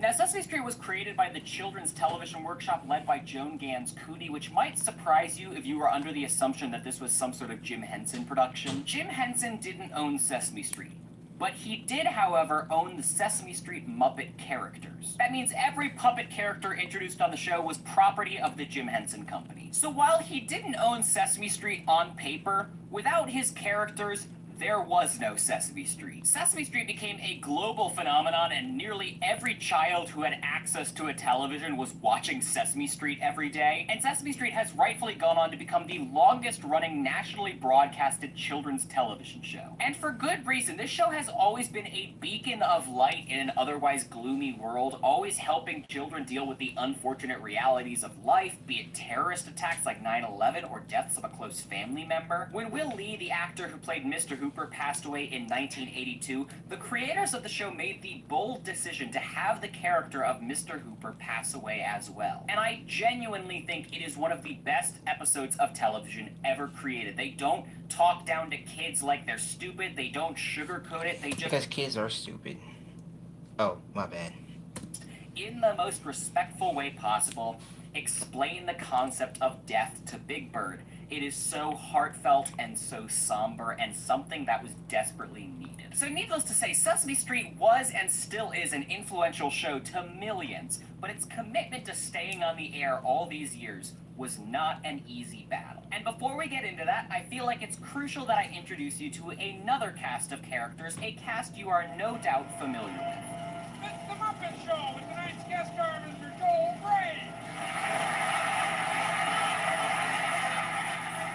On September 5th, 1976, just 7 years after the debut of Sesame Street, we were invited for the first time to play the music, light the lights, and meet the Muppets. The Muppet Show debuted in the UK on ATV, and much like Sesame Street, became an overnight success. Most of the characters were relatively new to the audience, aside from a few reused puppets from past Henson projects. I'm looking at you, Gonzo. Oh. Give me a cigar over there. Here it is, boys. But the host of the show was none other than Kermit the Frog, a character that has already been introduced to millions over on Sesame Street. Yes, Kermit the Frog was pulling double duty, both appearing on the children-oriented Sesame Street and hosting the more adult-oriented Muppet Show. On paper, an arrangement like that shouldn't work, but somehow it did. But unlike Sesame Street, The Muppet Show was produced and owned by the Jim Henson Company, meaning they had complete control over the show. And since the Jim Henson Company still retained the rights to all of the Sesame Street characters, it wasn't uncommon to see a Sesame Street character show up in a Muppet Show episode. Ernie and Bert showed up a few times, Big Bird made occasional appearances, and a gaggle of Sesame Street characters even appeared in Statler and Waldorf's balcony once. Remember that. It's very important. I think during the last episode of season 5 on Disney Plus, the Sesame Street theme song is edited out. I think. Muppet Show attracted millions of viewers each week and ran for 5 seasons, ending on March 15th, 1981. And they were not forced off the air. Jim Henson just made the decision to take the show off while they were still on top and move on to different creative ventures, which is a commendable decision. I can think of countless shows that would have benefited from quitting while they were ahead. But even without the Muppet Show, the Jim Henson Company still used the Muppet characters and the Muppet brands on many different projects, ranging from movies to video games. But eventually, Jim was becoming too busy to handle all of these projects by himself. And so, for the first time, there were now discussions being held on selling the Muppet franchise to the Walt Disney Company. Now, Jim wouldn't just be handing off the Muppets entirely. This would essentially lock him into a 15-year contract as a creative consultant on all future Muppet projects. But during these contract negotiations on May 16th, 1990, Jim Henson unfortunately passed away. Artists at Disney drew this infamous photo of Mickey Mouse comforting the mourning Kermit the Frog,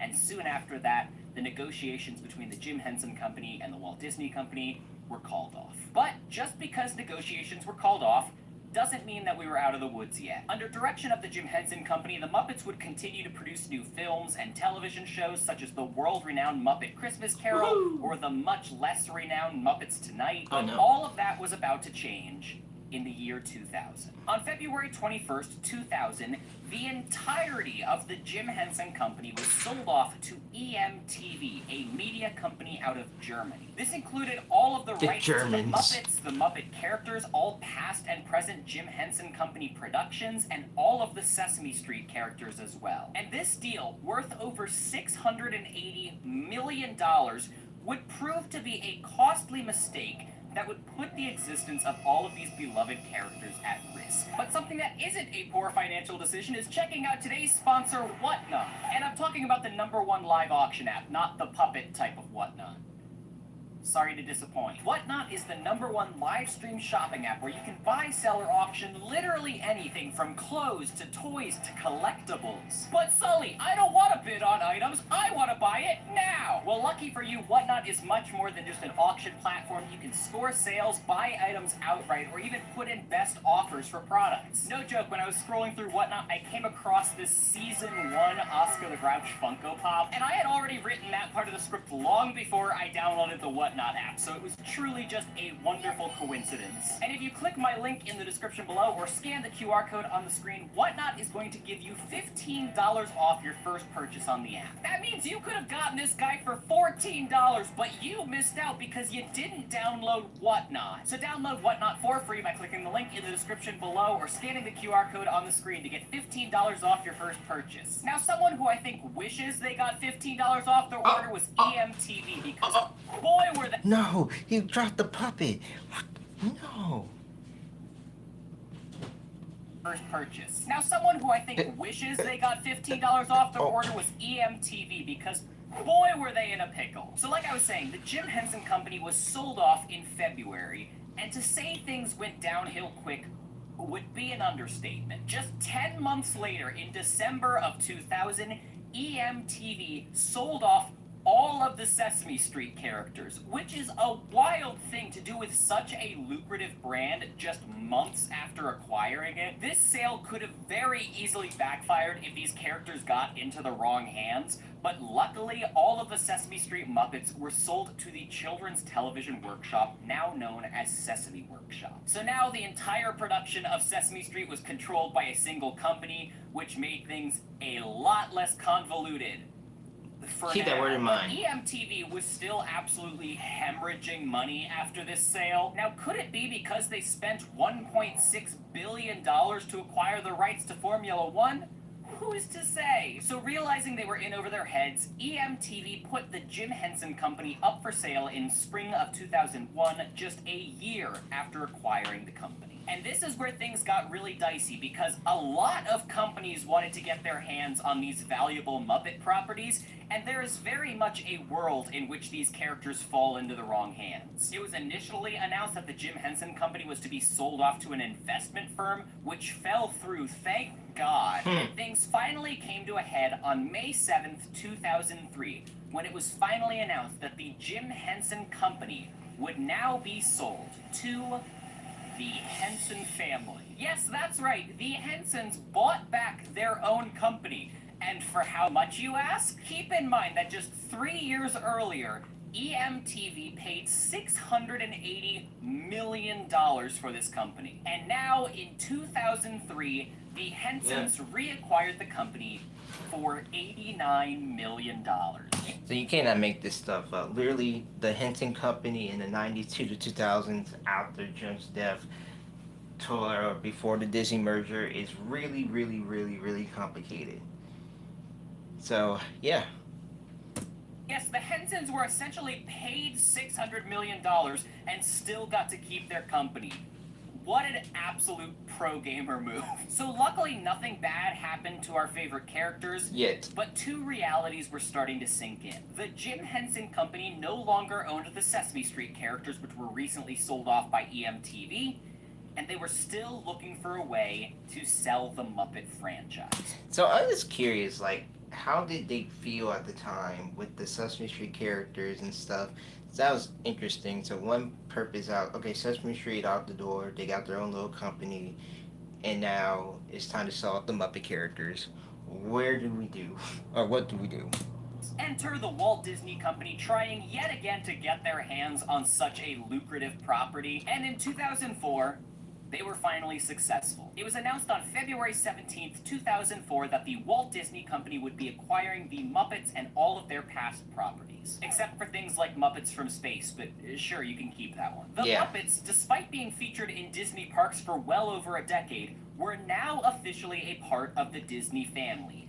A family that above all else loves to keep a firm grasp on the usage of their intellectual property. What does he mean daycare this? featuring hand-painted murals of Disney characters such as Mickey and Minnie Mouse on their wall, send them a cease and desist order threatening legal action if they do not remove it. Oh my. A grieving father wants to engrave a photo of Spider-Man on the tombstone of his deceased 4-year-old son? Absolutely not, because, and I quote, they do not want their brand to be associated with death. Oh, I'm sorry.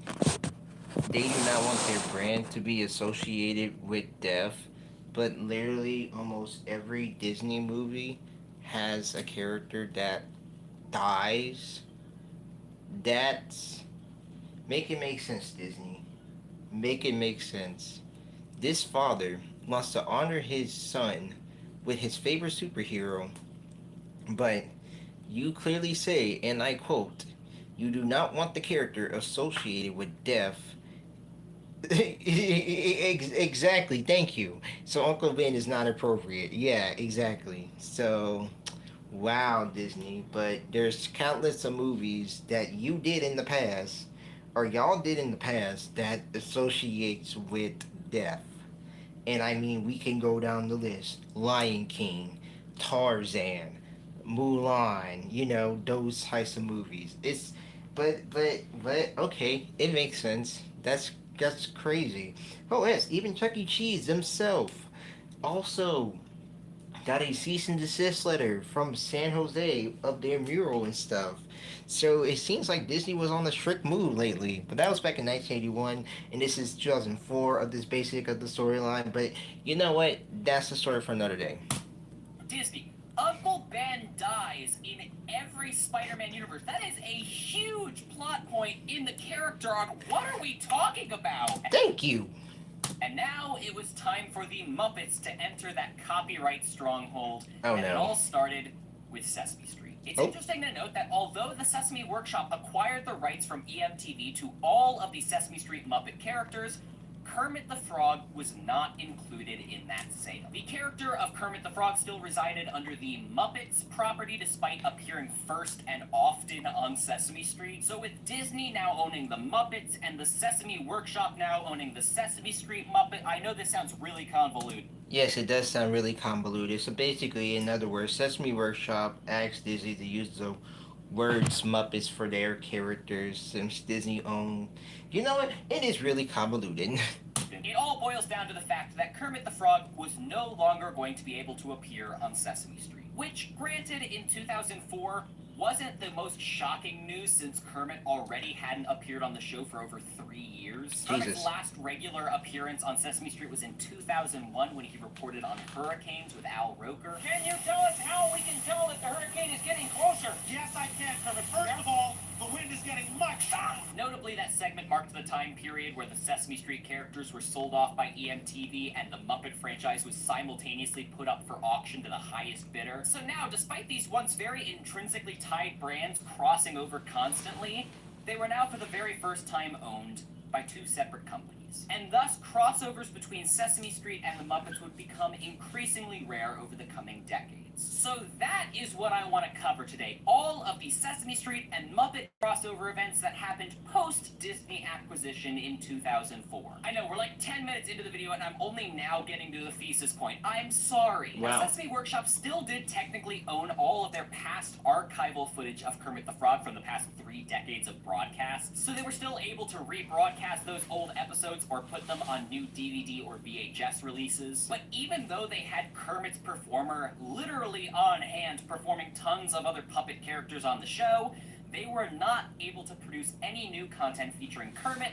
or any other Muppet character without the express permission and coordination with the Walt Disney Company. Now, while it wasn't an official crossover per se because it wasn't widely available to the general public, the first crossover of the Sesame Street characters and the Muppet characters post-Disney acquisition happened in August of 2007 when the Cinema Arts Center in Huntington, Long Island held an event called Muppets, Music, and Magic. At this multi-day event, screenings of past Jim Henson films and works were presented alongside panels with Muppet characters and Muppet performers. And this is where we find Dave Goelz, Kevin Clash, and Fran Brill alongside the great Gonzo, Elmo, and Zoe. And I'm sure nothing noteworthy happens in this panel, and we can swiftly move on to the next crossover. Who's that someone?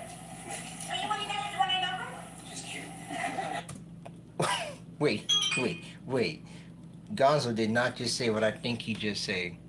Let's rewind that back, chat. Noteworthy happens in this panel, and we can swiftly move on to the next crossover. Who's that someone? Anybody know one number? Just kidding. Gonzo! You are married to a chicken, but this man is hitting up a... What the... How old is Zoe? Oh, for the love... Oh my goodness. Somebody get a charge on Gonzo. This man is hitting up a 3-year-old. A 3-year-old. Gonzo, no. No, Gonzo. I can understand you can go for the parents, but Gonzo, no. No. No. Gonzo 445. No. Gonzo. Okay, anyway. No further crossovers would happen over the next few years, presumably because Sesame Street successfully took out a restraining order against Gonzo. Wait a second, hold on. I gotta look at this up, because I've seen this earlier. I mean, I heard it earlier, but I'm curious. I wonder if Sesame Street did put a restraining order against Gonzo. I'm about to look this up. Because why would you... Well, never mind. I see why.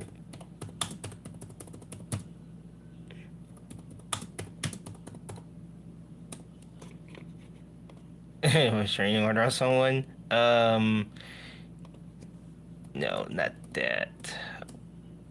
Shit. I mean, I know about the Happy Time murder lawsuit, but I'm just curious. Did they? No, they did not. Okay. Cool. He just said that just because. Alright, cool.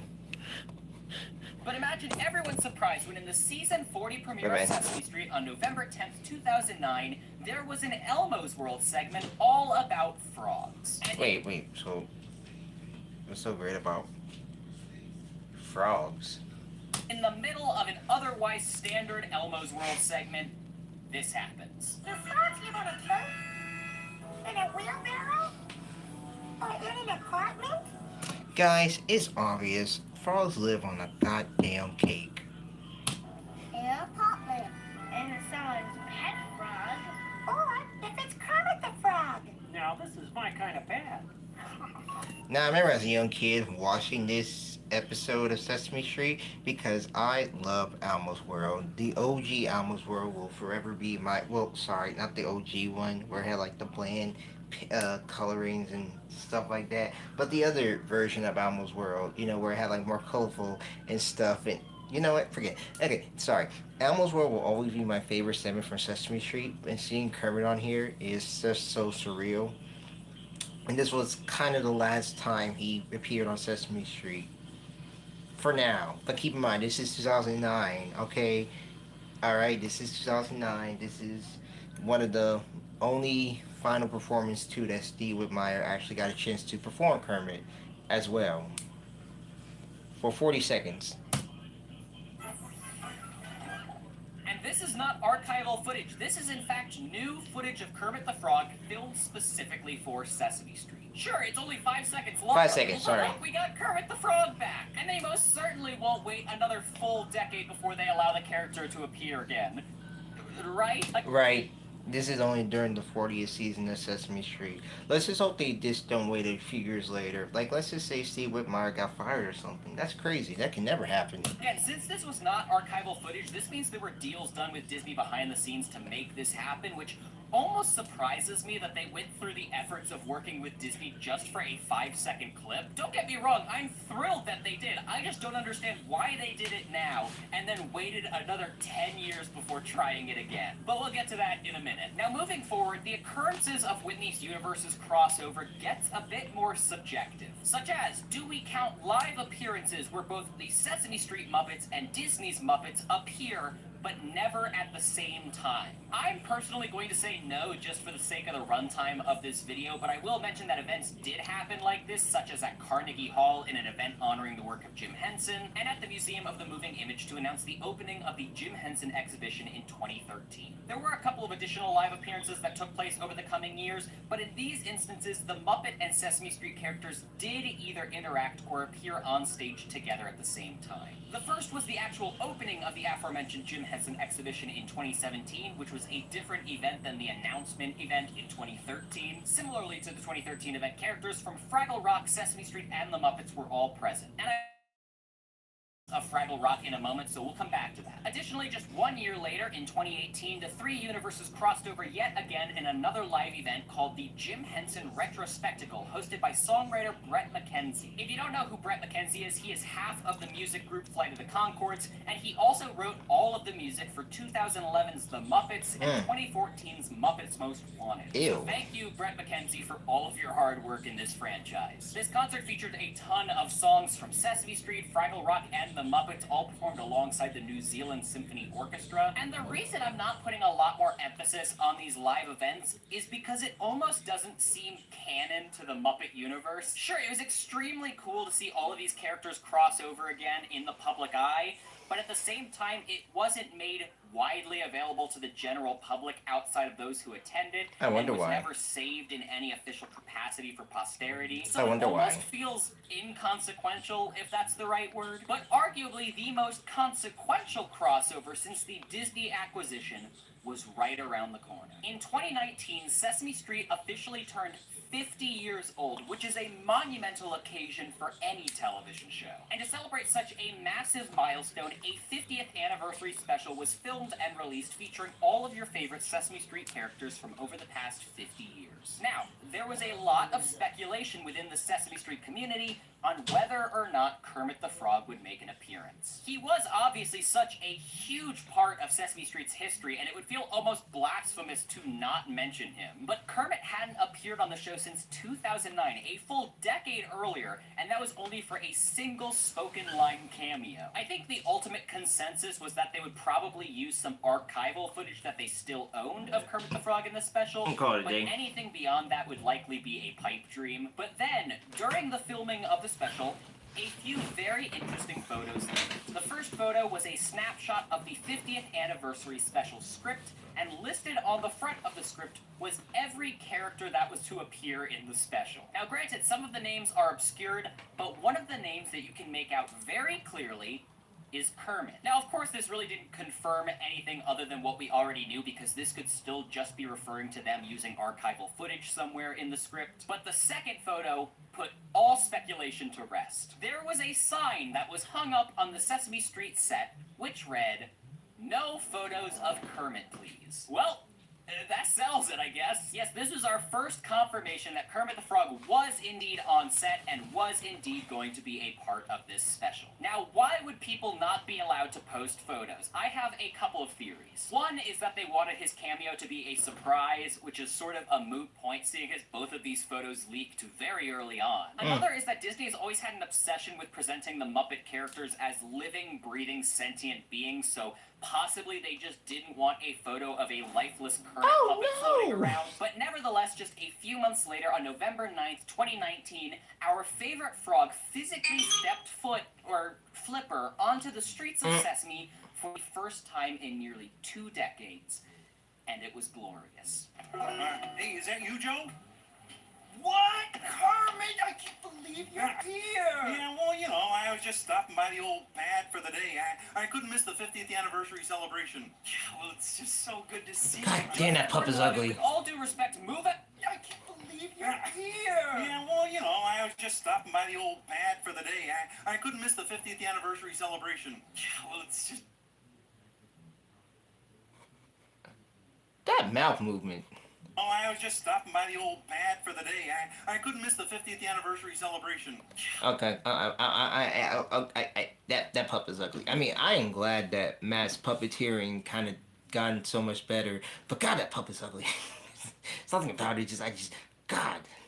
Well, it's It's just so good to see you. Joseph Gordon-Levitt, with all due respect, move out of the way. We want to see Kermit. I'm kidding. Of Okay. course, Joseph Gordon-Levitt did a great job hosting this special. And the thing I found most interesting about this first interaction Or maybe with it's the Kermit same puppet they were use. the characters that stopped by to greet him. I'm sure that Sesame Street is kind of frozen in all of our minds from whatever era we watched the show, but the truth is the show continued to evolve over the years, and with that evolution comes the introduction of new cast members and new Muppet characters. So while it was very heartwarming to see Cookie Monster stop in to greet his old friend, Hi, Frog. Uh-oh. it was almost surreal Nope, never that mind. mere seconds later, Gonger, a character that was introduced well after Kermit was retired from Sesame. Oh yeah, so that's remind me too. For those who do have Netflix, Cookie's Foodie Truck will be debating tomorrow on Netflix. For those who have Netflix, that's a new spin-off series for Sesame Street. Garner's performer has confirmed it that he is one of the head writers, and he's been pitching that idea for a very, very long time.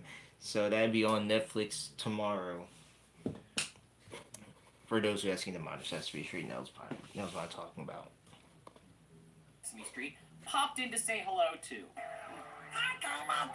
Hi, Kermit. To any casual viewer, this is just a standard Muppet interaction, but to me, this almost bridged all the different eras of Sesame Street together. It was almost as if every Sesame Street character that has come post Kermit's retirement still knows Kermit and are still best friends with him. It makes it feel like he never left despite being gone for nearly 20 years. A little later on, Kermit the Frog sat down with Elvis the Costello to perform his classic song, Bein' Green. A song which is basically Kermit's anthem alongside Rainbow Connection, the latter of which was never performed on Sesame Street. Bein' Green, however, was performed on Sesame Street all the way back on the show's first season in 1970. And here we are in 2019, 2 generations of Kermit performers later, and yet it feels like not a moment has passed. After this 2019 special, things quieted down a bit in the Muppet and Sesame Street crossover department, something I largely attribute to the Backstreet Boys deciding to go on a world tour in 2020. So it felt very out of the blue that nearly 5 years after Kermit the Frog's last interaction with any other Henson-verse character, a video dropped online. And the date was very important. Oh. Yuck. Never traveled through a Frankel cave like that before. You don't say. Wow. This place is amazing. Hey, you want to go explore outer space with me? Gee, I'd love to, but, this is kind of a special day. Yeah, for me, it's a time when I think about creativity. It's just a really special day. It sure is. Okay, let's do that again, because YouTube reconnected. Really special day. It sure is. Yuck! Enough with all the mushy stuff, Frog! Well, that's the silliest creature I've ever seen. Silly? Who are you calling silly? Look, would you two beat it? You're ruining a perfectly rotten day! Come on, there's a pond with good flies over this way. Oh, well, I hold the flies, but I'm always up for a swim, eh? I don't know why they put the subtitles in here.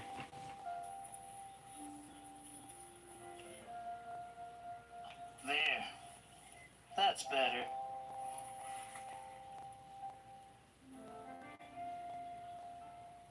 Okay, so I said I'd talk about the Fraggles. This is where we're going to cover it. We've talked about the sale of the Sesame Street characters. We've talked about the sale of the Muppet characters. The Fraggle Rock franchise, however, was never sold and is still owned by the Jim Henson Company. So in this video honoring Jim Henson's birthday, we're not just witnessing 3 of his most iconic characters interact for the first time in many years. We are witnessing Disney allowing their intellectual property to appear alongside characters owned by 2 different companies, all to honor the man who created them. And man, if that doesn't make you feel all warm and fuzzy inside. This video absolutely broke me when it came out, because you're telling me that this is the first time in decades that the Muppets and Fraggle Rock crossed over in any official capacity, and then on top of that, Oscar the Grouch pops out? Absolute cinema. Now, is it a coincidence that Disney has begun to collaborate more with the Jim Henson Company and Sesame Street post Steve Whitmire's ousting in 2017? Who's to say? All I know is that Steve stopped working for Sesame Street in 2014 for reasons that largely fall under he said, she said, and the Hensons have also minced no words about how they felt working with Steve. So it truly seems like once any bad blood was erased from the equation, these crossovers became more frequent and larger in scale. One collaboration that I don't think is really talked about much is in the 2026 Muppet Show special. Which, Disney, come on, greenlight a full season. The world needs the Muppet Show right now. Okay, so I'm gonna make a prediction here on this, and then we will go back to this exact same date. But hear me out. I know D23 passed, and I know we didn't get no updates or any announcement yet of the Muppet Show. But, you know, the 70th anniversary is right around the corner. It's next month. I have a feeling that Disney is going to announce it, the reboot, or whatever, on the day of the anniversary. I could be wrong, but I have a feeling, and I saw this on Facebook the other day, people saying that we might not get the special and this and that. But from seeing the charts of the numbers and the results and everything, I still feel like there is hope. So I have a feeling that next month on the anniversary, yeah, 50th. But I have a feeling that we're gonna get that announcement. But hey, I could be wrong. But I have a feeling that on the 50th anniversary of the Muppet Show, because the Muppets are 70 years old and the Muppet Show's 50 years old. Okay, anyway, I have a feeling that we might get it next month. We might get that announcement next month. Again, I could be wrong. We can come back on this clip. You know, y'all can clip it or whatever. But I have a feeling that it can happen. And honestly, I want it to happen. You want it to happen. The whole world want it to happen. But if Disney does this as like a one-time special thing in honor of the 50th anniversary, hey, guess what? That's nice. That's great. But let's be honest, the Muppets deserve their own show. And I mean, you can try with spin-off series, and who knows if they're going to make another movie again.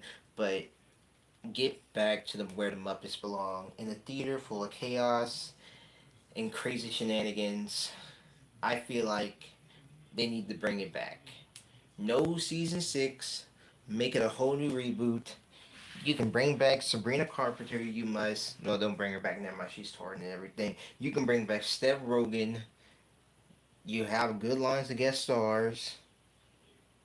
It can work. It can really work. I mean, again, look at the results that this show literally had. There has been posts about from like the people who worked on the project. So, hey, that's my theory. A constant cheese theory. Okay, let's get back to the video because it's after. Yeah, let's get back to the video. Since 2006, a company called Puppet Heap has been the sole provider of Muppet characters for all Disney Muppet productions. That explains why some characters start to look different post-2006, but you know, story for another day. Now, in the credits for the Muppet Show special, which scroll by very quickly, I noticed something interesting on my very first watch-through. Puppets provided by Puppet Heap. Okay. And the Jim Henson Creature Shop. What? Did Disney just shadow drop that the Jim Henson Creature Shop is producing Muppet characters again for the first time in nearly 20 years? That feels like big news. Now, granted, I don't know what this credit refers to. Did the Jim Henson Creature Shop build new characters for the special? Did they just happen to have old puppets in their archives that they lent to Disney for the special? I don't have the answers. But seeing the Jim Henson Creature Shop be an active participant in a new Muppet project in any capacity is just a heartwarming thing to see. These characters started in the Creature Shop, so to see them come home after all of these years is wonderful. Now, like I mentioned at the beginning of the video, 2026 got even weirder when a video dropped of Sesame Street promoting the 2026 FIFA World Cup halftime show. In this video, you had Elmo and his best friend Chris Martin from Coldplay, because why not? And I guess Elmo just has a Rolodex of celebrity names in his phone because he instantly starts calling up people like Shakira, BTS, and of course... Did someone say Big Star? No. That was the best reaction ever that Ryan put out for Elmo. We gotta run that one back again. He instantly starts calling up people like Shakira, BTS, And of course, Did someone say big star? Bro, I don't know what reaction Ryan did for that shot, but that was great. I'd be happy to help. Gee, who are you thinking of, Piggy? Obviously, this whole It show is. is gonna be about me. Good grief. now Kermit always seems to be the staple character that crosses over with Sesame Street since he was the only one that regularly appeared on the show. So to see not only Kermit, but Miss Piggy, Animal, and Statler and Waldorf all interacting with Sesame Street characters feels like a fever dream. I genuinely don't know if Statler and Waldorf have done anything Sesame Street related other than their brief Muppet Show crossover I mentioned earlier, save for maybe them appearing in the background of a Muppet Family Christmas. Also, complete side note, but one thing that I now unfortunately associate with Muppet Family Christmas is this very old VHS rip of the special airing on television, which has a very interesting ending to a family-friendly holiday special.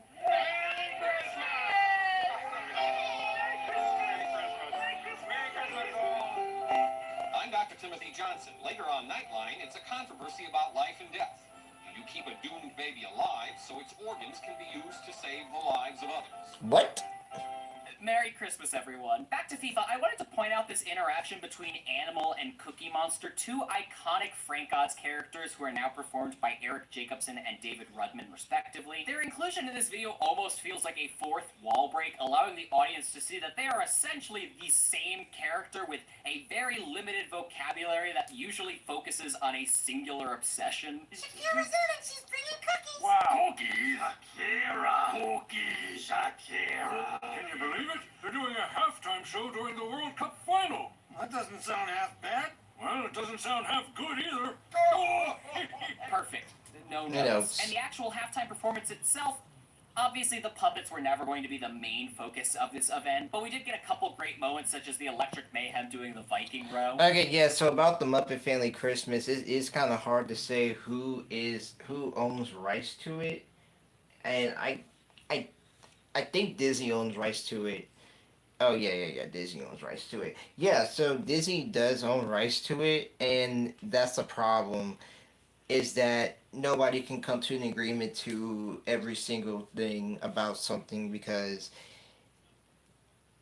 it's a confusion type hole. That's why most of not all Muppet materials is on Disney Plus, or have seen DVD releases and stuff like that because of copyrights issues. And then you gotta also think about it, you know, the 84 Muppet Babies is owned by a different company and it's not owned by Disney because Disney owns the 2018 Muppet Babies. So, you know what? It's such a confusing hole to just go deep down to that we'll be here all night discussing it all.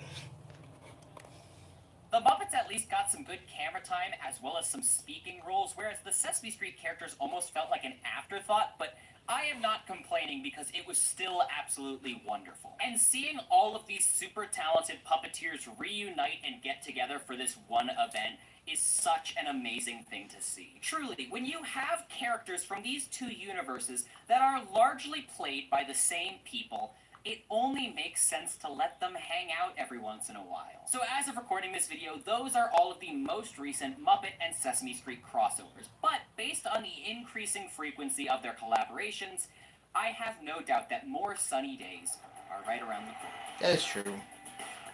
Thank you guys so much for watching this video. For channel members, I shot a bunch of B-roll footage over at the Museum of the Moving Image in New York City for this video, and I've uploaded all of that unedited B-roll as a member-exclusive video. Memberships start at just 99 cents a month, and they are sincerely the backbone of making all of these videos possible. So thank you for everyone who has taken the plunge already in supporting this channel, and thank you for simply watching this video. And until next time, be kind to one another, stay safe, and I'll see you guys in the next video. Peace. So it's unknown when this video will be uploaded, but for those who on stream, of course, you guys get to watch these early because y'all are awesome. But, well, you already know what time it is. It is time to slow things down a bit because it is time to end off the stream. And if we would have a chance to watch the B-roll footage of Sully, you know, going down to the the museum and stuff, but we don't have time for that. We'll probably watch that another time. But yes, guys, it is time to end the stream. Um, this has been one great stream for 2 hours. Um, we will switch up though dates and everything since I know it is around that time. Gonna get mad at us for leaking this early. I don't know. See, if that was the case, he would have canceled my subscription. Him and Jack both, obviously. But I hope not either. I don't think they know me. I'm a nobody to them. I hope not either, buddy. But what I was gonna say, oh yeah, so I know around this month some people are going back to school, and I know that's gonna be, hope you guys have a great school year. But we will try to switch up the live streams. I'm gonna try my best, at least try my best, because I know I'm gonna get more busier time and time again. I'm gonna try to do more streams on the weekends, not all weekends. It really depends on what's really going on, because sometimes I do say like Thursdays, and then sometimes I'll always be busy on Thursdays, and I don't be home till like later after. And then of course Saturdays my off days, but then again it's unknown what my Saturdays is gonna bring. So I'm usually the type of guy that just goes with the whole entire flow of how the day goes and stuff. Um, so yeah, we're gonna try to do weekend streams. See how that kind of plays out. Um, yeah, we're gonna do like more of a weekend stream, but then again, if my Thursday is pretty chill, then maybe I'll do Thursdays. Again, like I said, all depends on what the off days brings. Again, same thing with Saturdays. Um, Also verify on Sundays, but really all depends too. But besides from that, also too, as well as I posted earlier today, this morning, it seemed that the Spirit Halloween is also coming soon to the former Cons Plus building. This is the second time this year that the Spirit Halloween has make its appearance. And of course, it said that it's opening sometime in August, which August is almost already over, so I will try to make a video over there as soon as possible. It just really all depends on what happens and how everything goes, because I would love to vlog there again and see all the cool stuff. Hopefully I get to see the Freddy Fazbear animatronic on display. If not, then oh well, it really wouldn't matter. But that's just my hopes of it. So that'd be probably return of the blog of it. Checking that out. But we'll see. But hey, you know what? Before we say goodnight, before we end off, Sean asked me the other day about something, about a banger. Let me call him real quick. Because I told him that, there was a banger that he haven't heard in such a long time, and let me see if he remembers.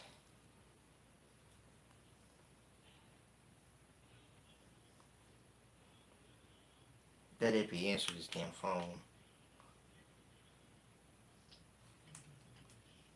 Say, mister. Hey, ugly. Hey, stupid face. Hey there, shithead. Hey there, Mr. Poopy Head. Hey there, cum on my dick, slob on my knob, while I fuck you up in the doggy style tog. Freaky face. Thanks. So what you want? Well, not your body, obviously. But what was that other night you was talking about the banger? What banger? I don't know. You said the other night we haven't played a banger in such a long time. Like a Chuck E. Cheese banger. Shadow Grove? No, you fool. Oh, I forgot. Deshaun, can you at least once in your life use your goddamn head? I've been told that. Yeah. Okay, but think about it. We used to play it on stream all the time. It was a tradition. Was it something that was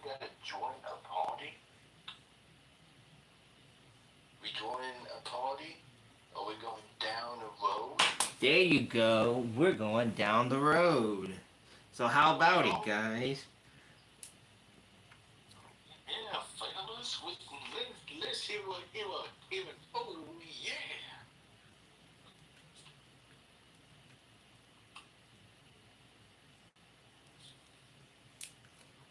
Well, that's close enough. Alright, boys and girls. It's time to bring back the tradition from 2023 or 22. It was 22. Thanks. From 2020. Oh, wait a minute. When did Downvote? Wait, when was Downvote released again? Oh shit, I don't fucking remember. It was 2023. Really? I'll go check. Okay. Hold on, chat.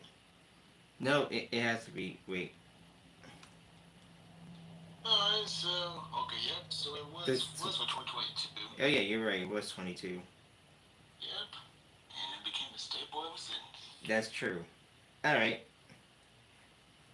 Alright, boys and girls. Before we end off the stream here for tonight, let's take it back from 2022 when the Chuck E. Cheese Summer of Fun live concert album was popping. There was a bonus track in here that became a staple to the concert cheese stream of all time. Let's go. Can't find it. Let's go down the road. And what better way to do it than seeing these lovelies right here? Hit it, Jasper.